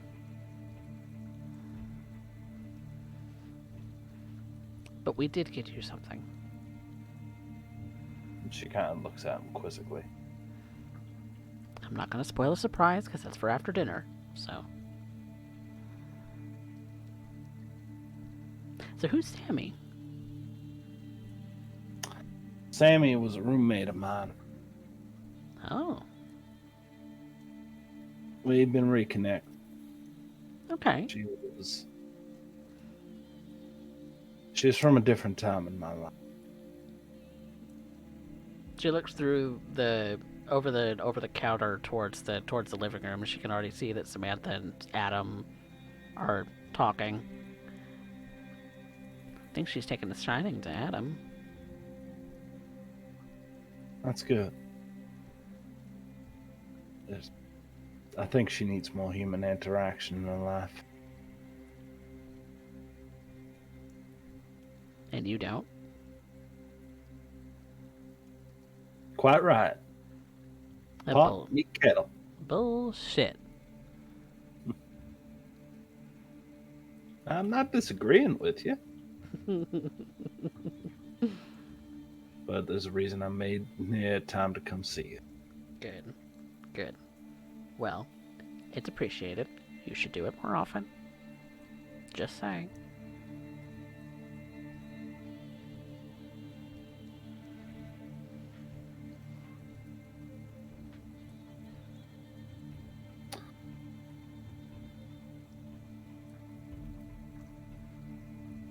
And after all of the plates have been filled with food, and she's dealt them out to each and every person at the gathering, and everybody is sat down,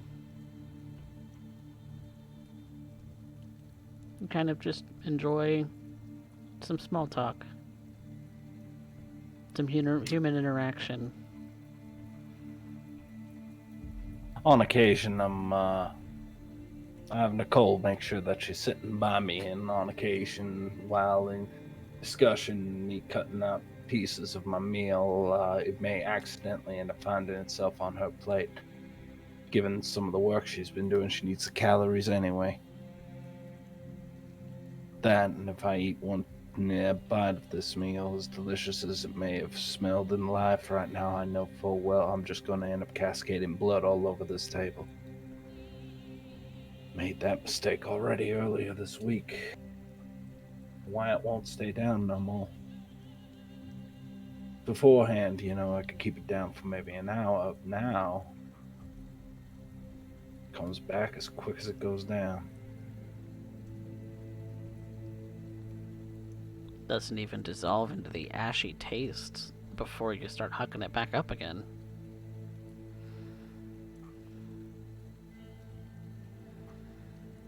Can't even enjoy a meal. Those I hold closest to me. So instead, I just use this opportunity to enjoy watching everybody else eat. I know Sammy's faking it, but at least she can. Adam, he's a full-blown human being again. Once he was kindred, thin blood. Now, potential masquerade breach. Thanks to my favors and my own talents, I've given him a second shot at life.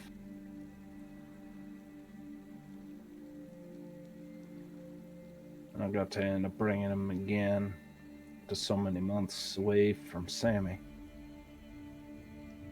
Sammy knows I'm a person of my word. 2 thin bloods. 2 ways out. One became human again. The other put both feet in the grave. And yet look at him talking now. I think it's good. It's good Sammy has someone to talk to.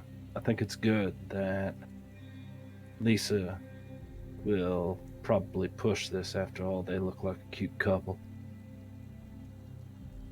I think it's good that he can do for her more as he is than I ever could.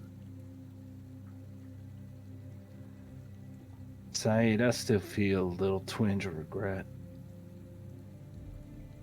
But that voice is just a faint whisper now. But I try and listen to it. I want to make sure Saeed's good and proper. Still got his degree, still able to save lives to make things better. I almost took everything away from this family. I refuse to allow it to happen again.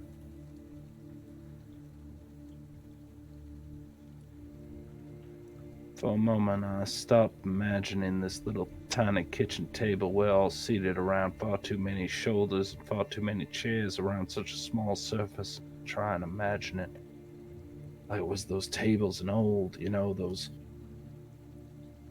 12, 16-footed long tables with banquet between and everybody seated around it.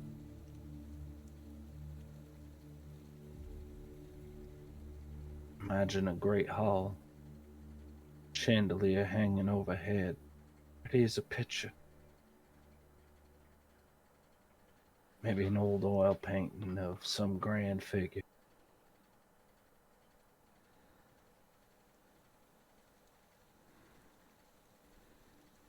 I imagine things as I want them to be,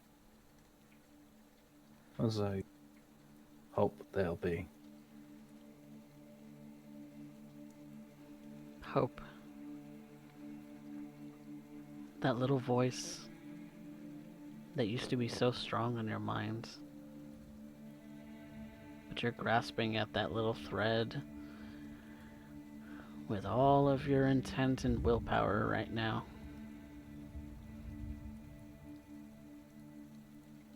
Because being with this family in this time at Christmas, it reminds you how to be human. And you're grasping at every little thread that you can. Because they're so small.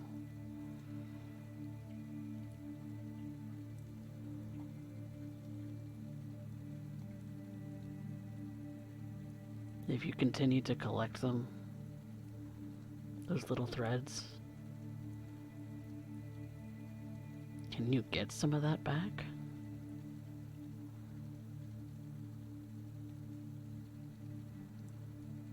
Is it possible? Who even knows? I want it to be. Really, I do. But right now, I'll just settle for not losing anymore. I'm tired of losing. Tired of losing those little threads that you do have. Each and every one either plucked or slipped out of your fingers. And you cling desperately to the ones you have left. Maybe. 1 year. Maybe. 1 year. Just maybe.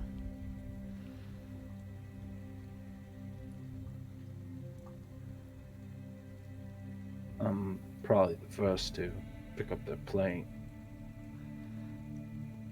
Start asking the stupid question, where's the saran wrap? I gotta take some of this home. And start helping with dishes. Cleaning the table. Passing off. Something as simple as, somebody passing you a stack of dirty dishes. Or washing shoulder to shoulder. One person doing the washing, the other one doing the rinsing and drying. Third putting away. This is what it's like to be part of a family again. Those little moments when we were kids, we probably thought were annoying as hell, but now, it's a moment shared. I'm trying to hang on to it.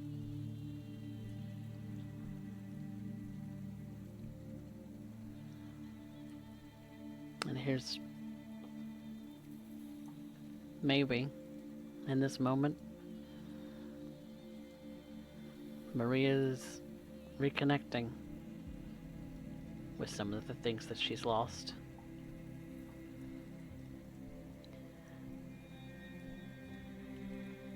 But for now, we'll leave Maria behind.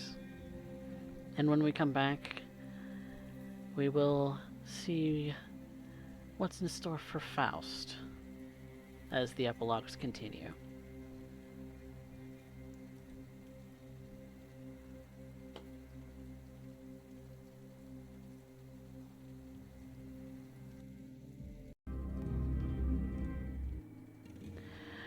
Welcome back, everyone, to San Antonio by Night Aftermath, the epilogues of Season 2.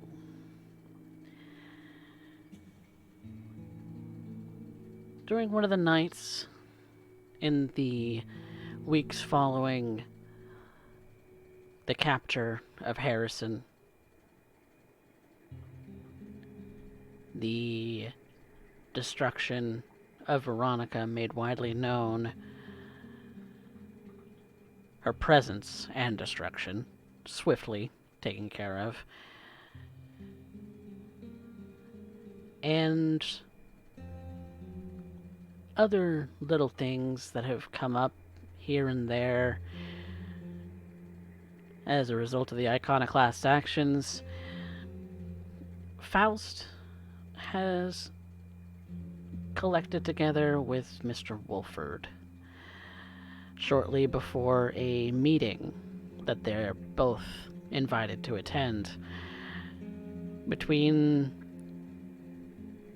the Ventru of Batista's domain.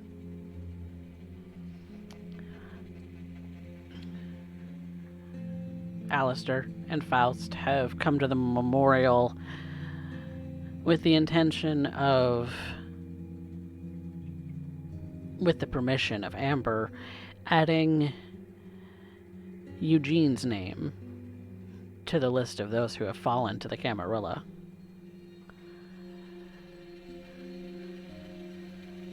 So, in this place where all kindred are welcome to pay their respects,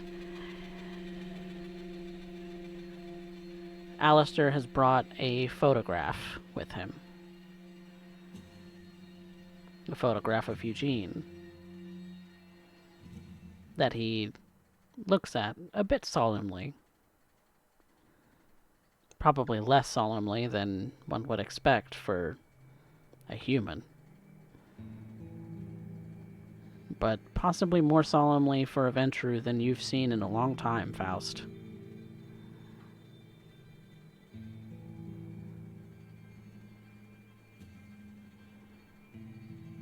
I think about it often. Honestly. Looking at Mr. Wolford, observing how he examines the framed photo. Eugene. The picture is pristine. He himself in that blue suit.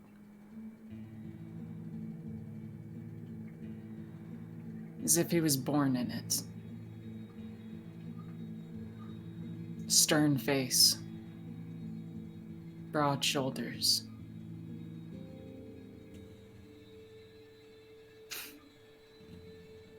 Never once showing even a glimmer of the smugness that I knew him for. Honestly.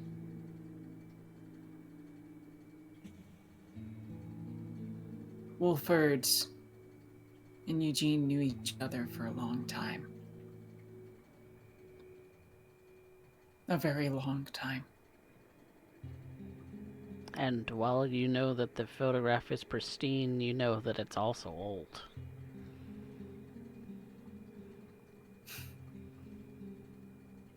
It looks like it was taken off of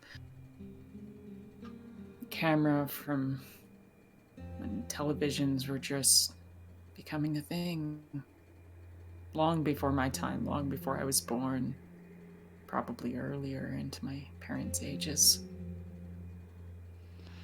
Earlier than that. I can't quite tell. What I do know is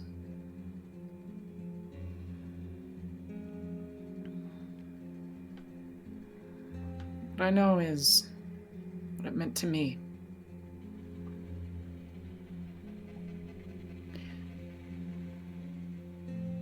I watch Mr. Wolford place the photo down onto the podium. The stone stands as a monolith.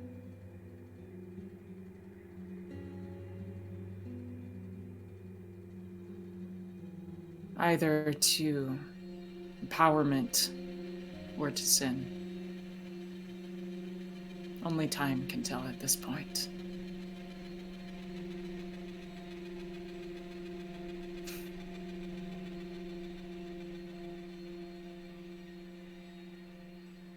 At this point, and in this moment,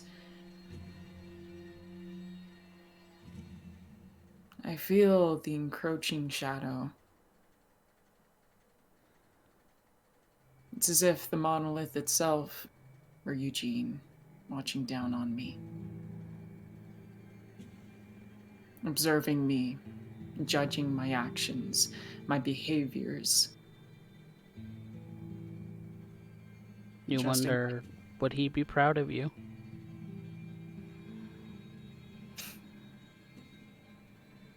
I check my tie. It's straight. It's on tight.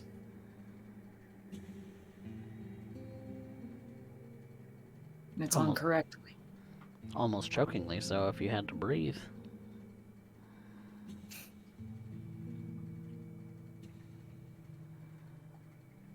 How many times he's adjusted it for me.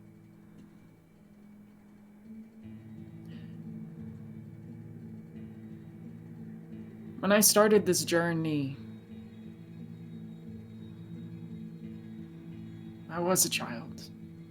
I still am, by all intents and purposes.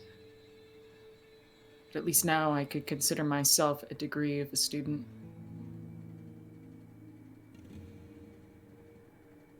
I've stood my ground. I've made my claims, and I followed through.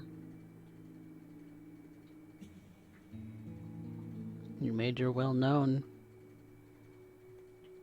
And people are starting to notice you for it. But will it be enough? Only time will tell, I suppose. Alistair kneels down and sets the photograph against the stone monument that's been erected in this little garden with names etched into the stone. No real place to put any more additional names, but perhaps the photograph will be enough. And when he stands back up, he looks over to you, Faust, noticing that you're futzing with your tie again.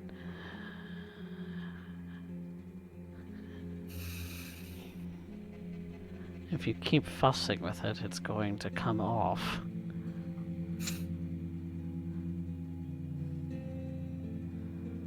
Well, I just have to make sure that I'm not looking too unusual and out of the ordinary for the will be meaning. I truly believe, even if his name can't be etched in stone, what he did in Dallas will be ever scarred in history.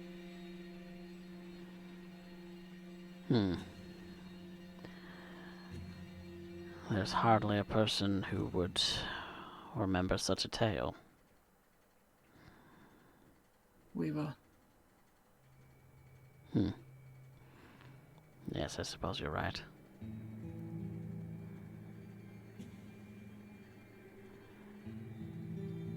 There's hardly an anarch left in Dallas.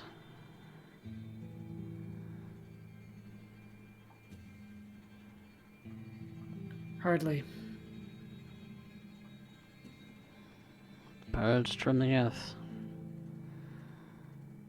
And moved on.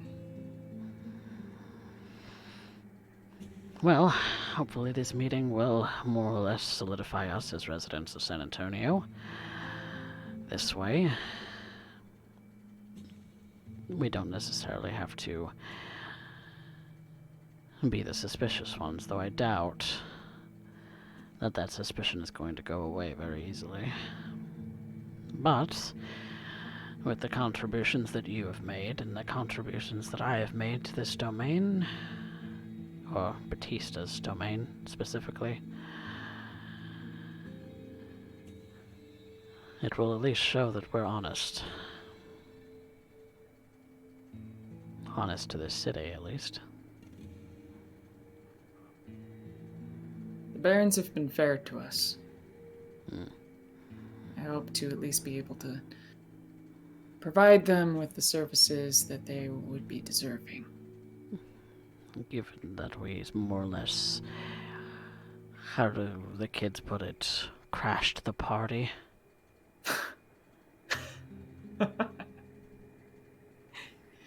Made a mess of it. Quite so. Bad times in the club. And he kind of ushers you back towards the exit and toward his vehicle. I walk on with Mr. Wolford. I stay beside him at all times. While he's distracted trying to unlock the vehicle for a moment, I look back. Eugene.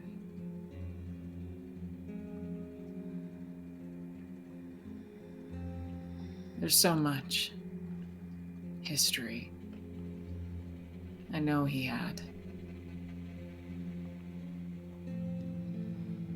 There's so much that I had with him. What I was, what we were. I'll never forget that evening. And in that moment, I understood. He changed from a mentor to my own personal Mephistopheles. Gave me my name. And a legacy that I still chase.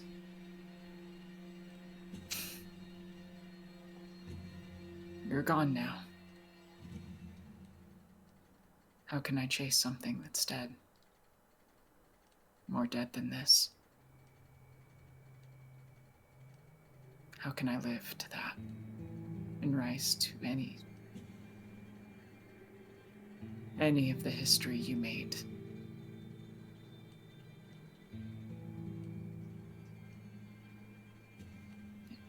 I no longer follow the steps of a proud and powerful man.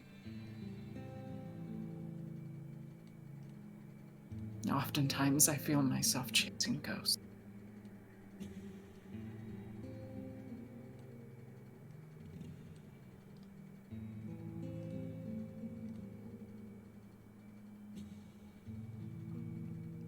And again, I leave you.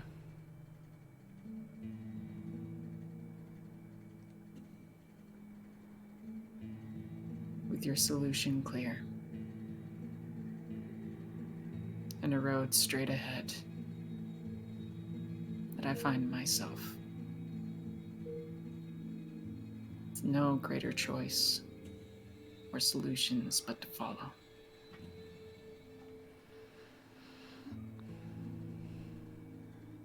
You and Mr. Wolford get into the car, and he begins to drive you towards downtown. Looking stoic as ever.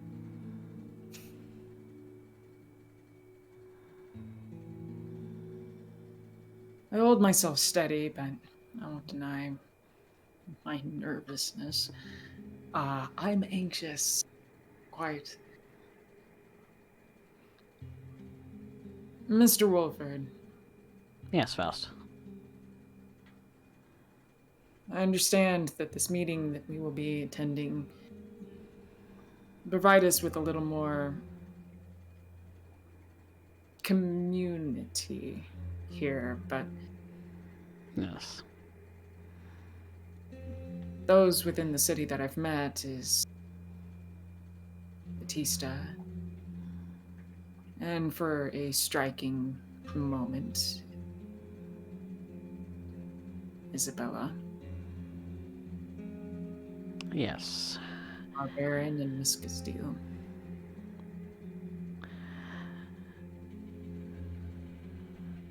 Miss Castile Stanley will not be attending, as she has other obligations to attend to in her own domain. However, Baron Batista and those of her... I hate to say the word court, because we're not in a court. However, those of the clan will be joining us from her domain. If I might ask, what names should I be expecting? You should expect to see Miss Emma Baines, Mr. Ian Morgan, Mr. Albert Carlson, and a young man who calls himself Josh. Josh. Yes, it's very peculiar. Simply goes by a single name. I have the striking inclination I've met him already. Have you? Quite the figure. I'm intrigued. Gave us a bit of a visit at the cottage. I see. And what were your impressions?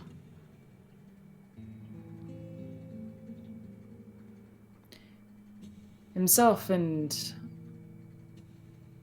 another played a bit of a game with Mr. Stoneford. Came to the conclusion Josh lets on far less than what he's capable. Simplicity of it is, if you're gonna play the board, don't be on it. Just move. Well,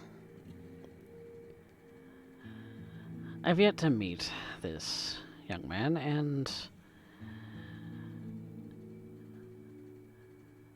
well...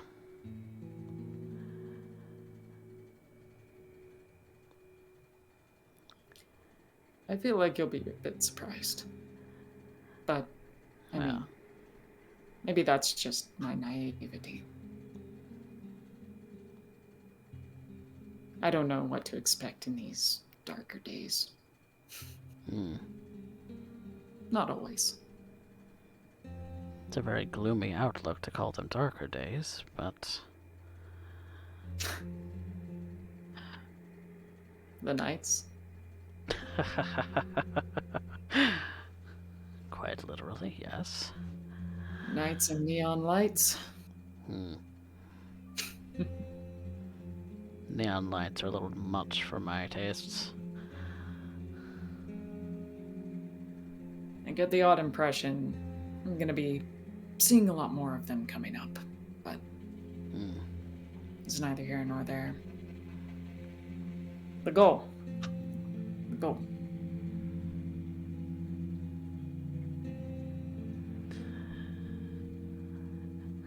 Well, What's your impression of this evening? it's probably going to be a lot of uninteresting and mundane speech, given that most at the table will be, well, let's just say that you young folks might find it boring, so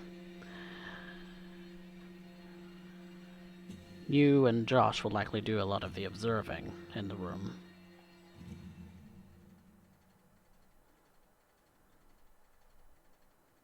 I suppose so. I'll learn what I can then.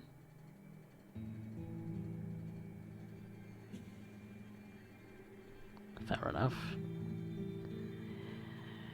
And before long, the two of you drive and park downtown and make your way up the Tower of the Americas, where the restaurant has been emptied. There is a small table that has been set to not for a dinner service. There are no plates, no glasses, no silverware. That's all been collected for the night. Given that it's late in the evening and the restaurant itself is actually closed down, you were greeted at the door by a man named Jaden, who, with the keys to the establishment, was able to get you to the top floor, the restaurant floor.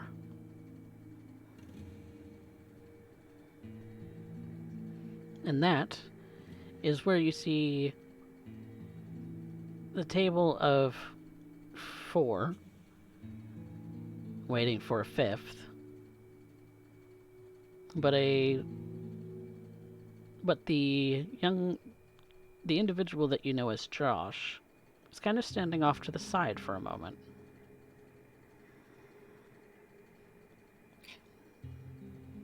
I eye him, observe what he's doing, but I make a point to beeline to Baron Batista.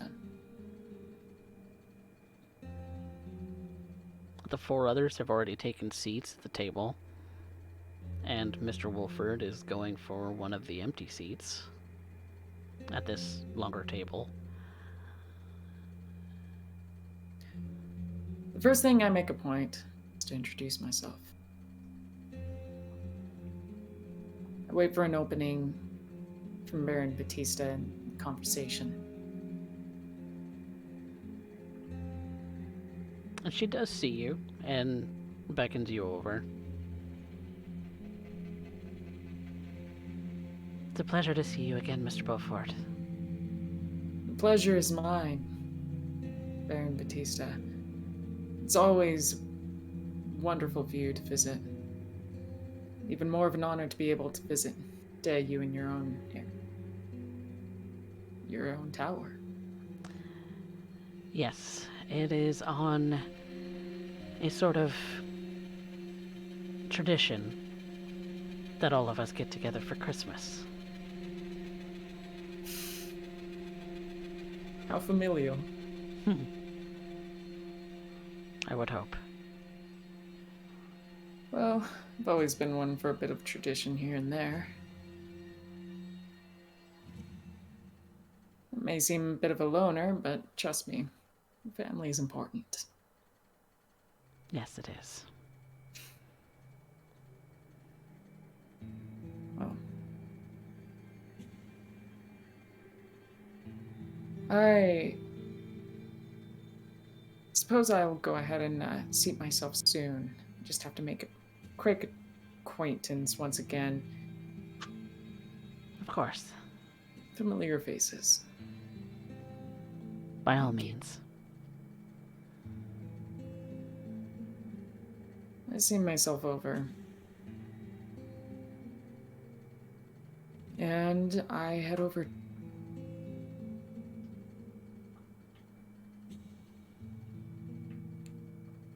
Well, good evening again. Didn't expect to see you here. It is a fine. I'm very grateful to have. You're cutting out. I'm very grateful to have made your acquaintance again, Mr. Buff. Pleasure is mine, Mr. If I recall, in correct me if I'm wrong here. Childer of Eugene. Childer of Wolf. You're correct. Though not many are aware of Mr. Pierce. I thought it appropriate to not end up speaking too loudly when you presented yourself for the bear. In thought that Mr. Pierce might have been a sore subject.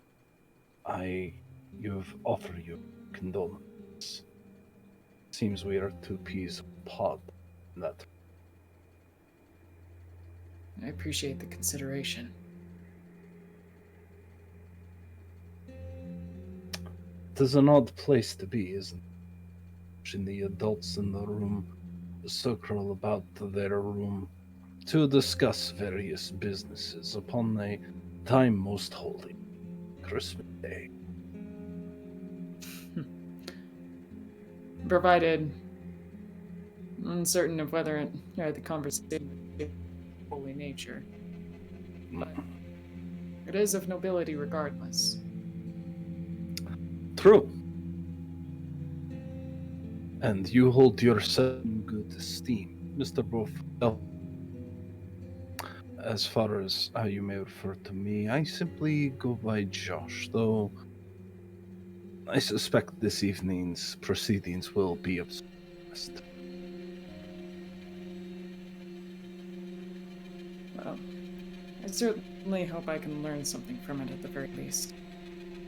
A child I may be, but You are knowledge an is- avid student.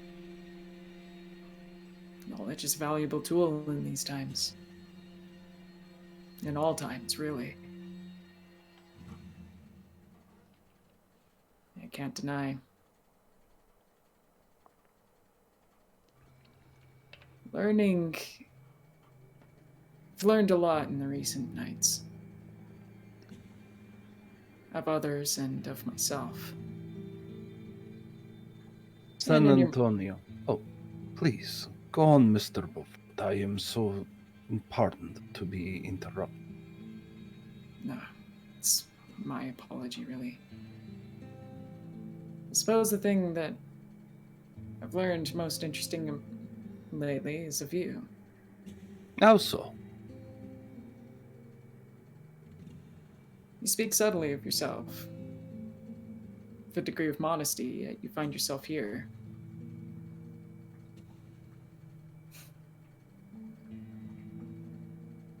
So There is, of course, reason for such things, which you will discover in very short time.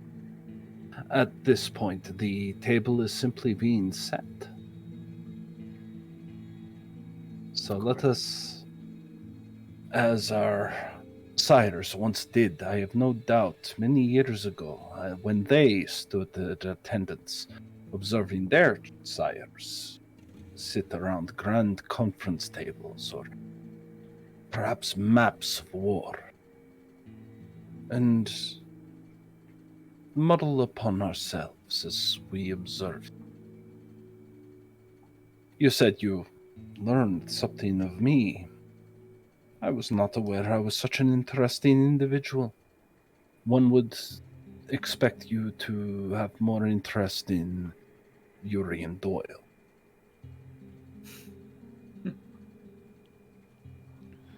Perhaps. It is very rare that one meets the War Baron face to face. He has many enemies, and there is good reason for him to end up maintaining secrecy. So the fact that I ended up catching your eye, well, I am flattered dearly. Let's just say one can tell the difference between a piece and a player. A distinguished eye, and a how shall I put this? A distinction that is rarely made. And yet, one such as yourself. You will pardon since we are not upon Camarilla turf, that I do not end up simply bending the knee at this point. I imagine it would be unsightly amongst anarch gatherings, especially as unlikely as it seems a room of Ventru anarchs. But I have no interest in kneeling to my elder. Perfectly valid. I have no interest in seeing others beyond equals. I can understand the difference of age, of knowledge, and of wisdom. But all the same, in Anarcha realm, the ideal was never about the age. True. And yet, what is the ideal we all stand for? I've observed 3 different baronies in one city, all clamoring for a piece of it and a view that would make you shudder to end up understanding the full implications of the differences. A fascinating trial, in fact. But let us not discuss such timid details. Let us instead focus upon you. Of me.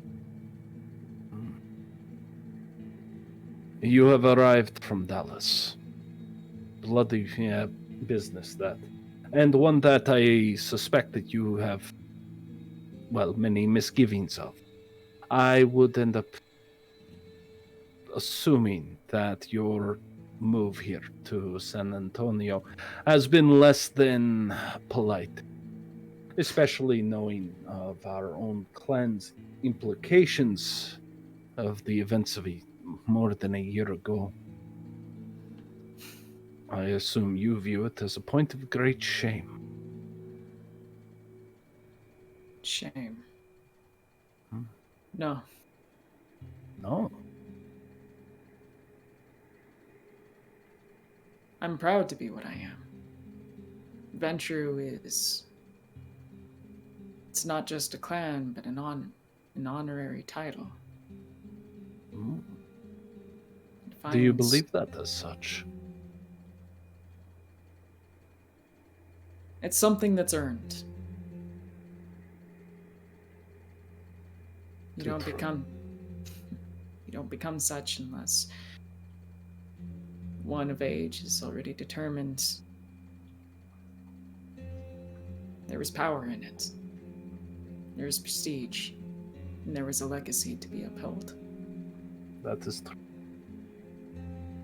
And in it all, it is the Ventru who must end up having the wider view. Not just of themselves, but of those that their gaze fall upon. It is... Allow me to discuss as I ended up observing the Ventru out in Chicago, for instance, oftentimes are nearsighted. It is an understandable point, but it is because the city itself is constantly running amok. The night tomorrow brings is not the same circumstances as tonight. As such, the moment to moment is how they must open. But in doing so, they cannot look beyond the horizon. They dare not. To do so means you are no longer paying attention to that which is immediate around. And that, in turn, well, means that we eventually collide ourselves into our own destruction. In San Antonio, though short-lived, this peace that we currently enjoy has offered a great benefit to those of vision. And I am curious to know, Mr. Beaufort, if you are a man of vision.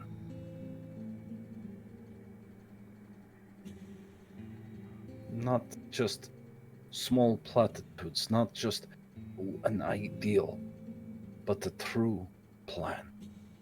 an understanding of when this final objective has been reached, that everything beneath it is ready to hold it, so that you may build a world that will last decades, centuries, perhaps.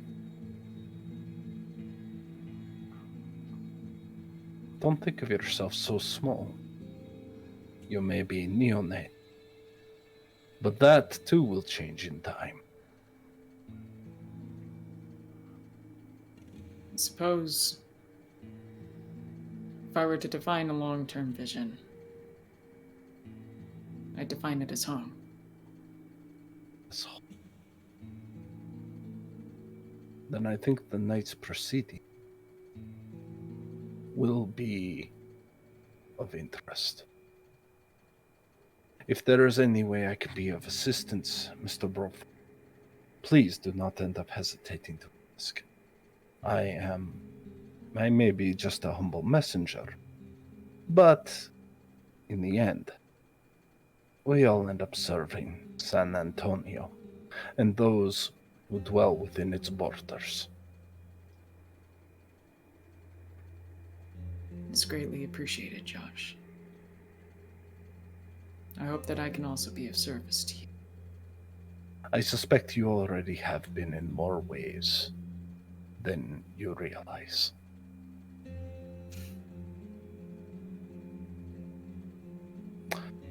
And it's at that point Josh does something odd. He stops looking towards you. He looks back at the door.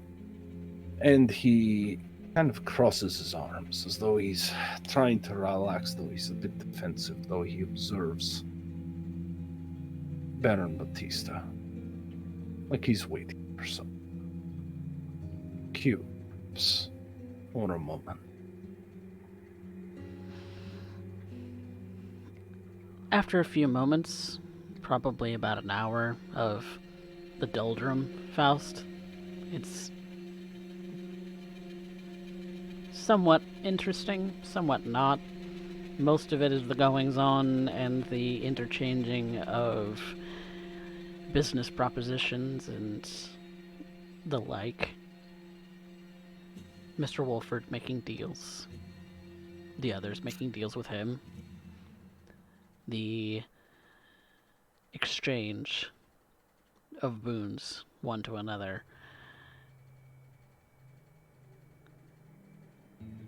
And it's when there's a lull in the business of the night that Baron Batista looks over to you, Josh.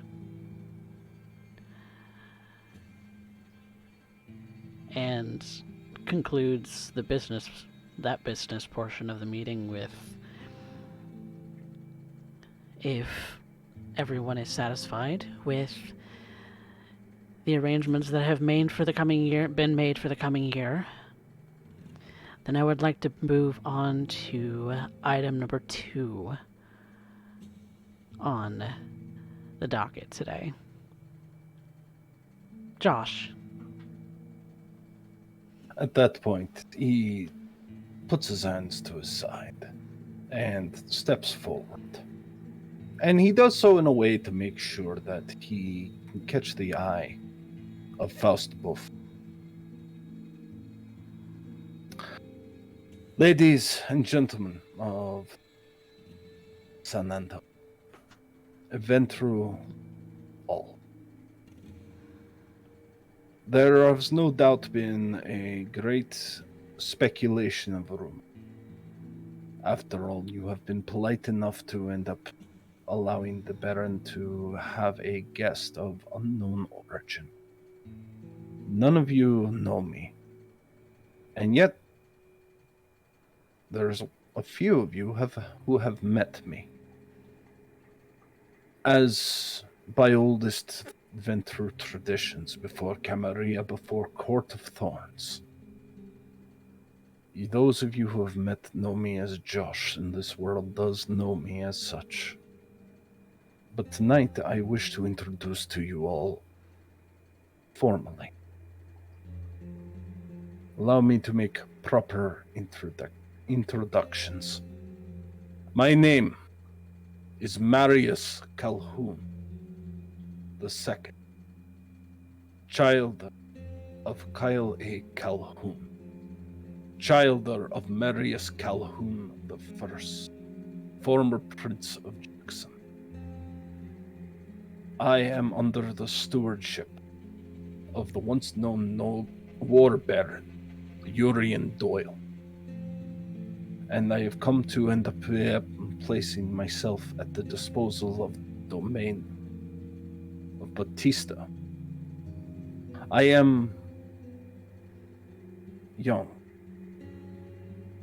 and foreign to these lands, as one can tell from my speech. And I have no doubt that there are many who would have concerns knowing the legacy of Kyle A. Calhoun. As such, I wish to end up renouncing that name.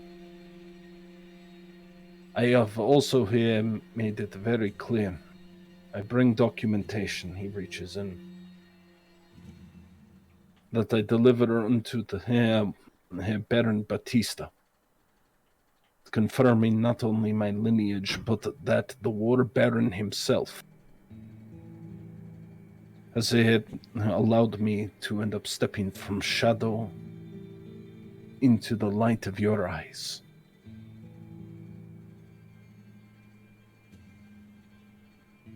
I am Marius Calhoun II, Ventro, under the watchful gaze of the Urian Doyle, once War Baron, and at the disposal of Baron Batista and her domain. I hope that you would bid me well. The greatest gift one can receive, Christmas, no doubt.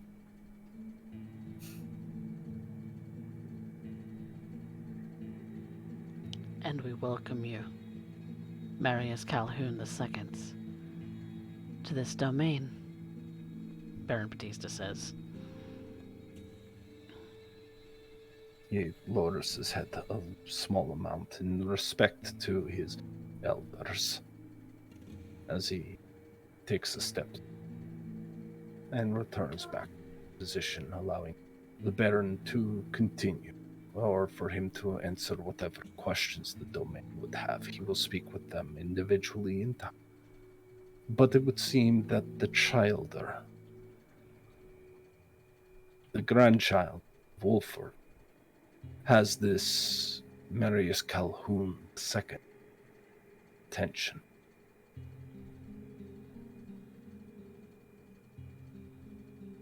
Wow. Congratulations. A formality, I assure you. I would not have done so without already knowing how it would play out. But I am sure you understand the secrecy of why it is that I go by Josh, and simply Josh. This is a bit of information that you have personally at your disposal. A secret among many amongst our clan. It will stay amongst us. I'm sure. But I am also familiar with the comings and goings of many of this domain and others. I make it a point to remain informed at all times. So, as a bargain of peace, a olive branch, if you will, I would like to offer you a simple trade. I'm listening. Nothing large. Consider it a test. One minor boon for one minor boon. Nothing more, nothing less. A simple exchange. I wish to know when you call it about and what the fruits of its labors will be. If you are truly able to live up to the legacy of that stands in this room, and that has been lost to us. Tell me, Mr. Roof, do you believe that you can live up to such things? I'm giving you your opportunity to prove. Considering all circumstances, I haven't failed yet. Certainly not. And it's for that very reason I offer this exchange. Faust puts out his hand. He clasps it. The grip is not that strong. In fact, it's surprisingly weak. But then again, Marius doesn't appear to be that imposing of an individual. He simply shakes it and smiles. Reaching into his pocket, he pulls out a small gold ring. Looks to be a man's ring. It's obviously bigger than his hands could possibly wear. Slide it off, places it in your hand. As proof of my sincerity, present this ring to me when your boon would like to be cashed. And should I require anything of you, I will simply ask it. A minor boon. Trivial is such informations. You would be wise to end up using that to your benefit. But when you ask for the minor, my assistance in various matters, make it count. You are being tested at every moment. I never consider less. I knew there was a reason.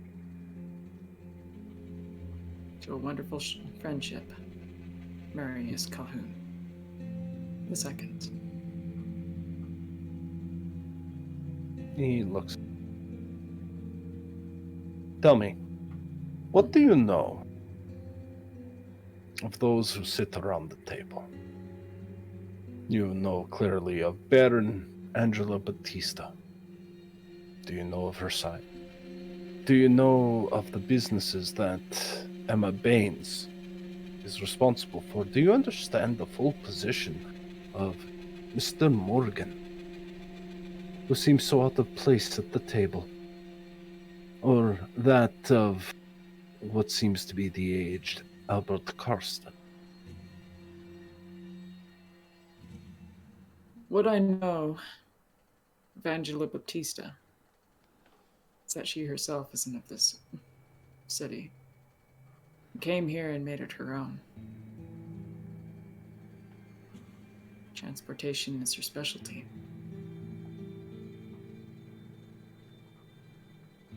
Considering all past events that occurred and transpired, she maintains it hers.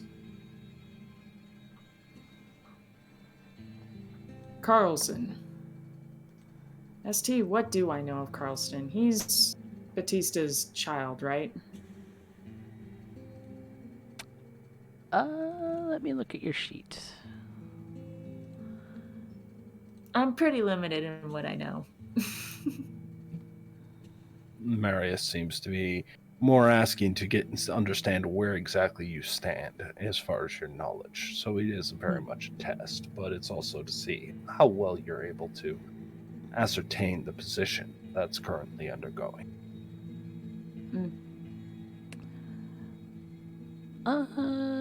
You would know.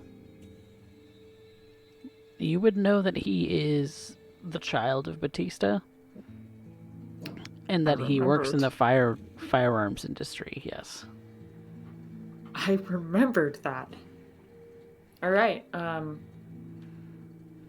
Carlson, if I remember correctly, was Baron Batista's own child.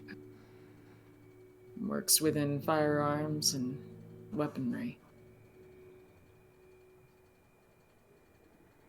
As for the other two, I'm new to them.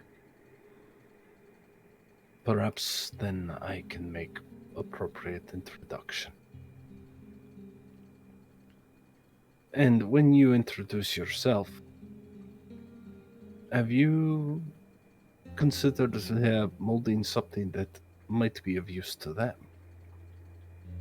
A bargaining chip to begin your own enterprise. As I understand it, you were forced to flee Dallas and don't have much to your name, but a legacy that is as a mountain that stands against the winds of time.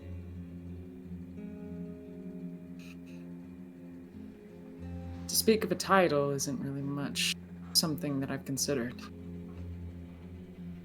But a legacy is something I can. Perhaps it's time to adjust to the times. But I've occupied too much of your time, Mr. Bryan. You have my condolences at your loss. And we grieve with you in this loss. Terrible tragedy. But we are grateful to have you here in San Antonio. And I know, dare I say, I expect great things of you. After all, we can afford to do no less. A good evening to you, Mr. Bruford, Clan Ventr. And good evening to you, Marius Calhoun II, Clan Ventru.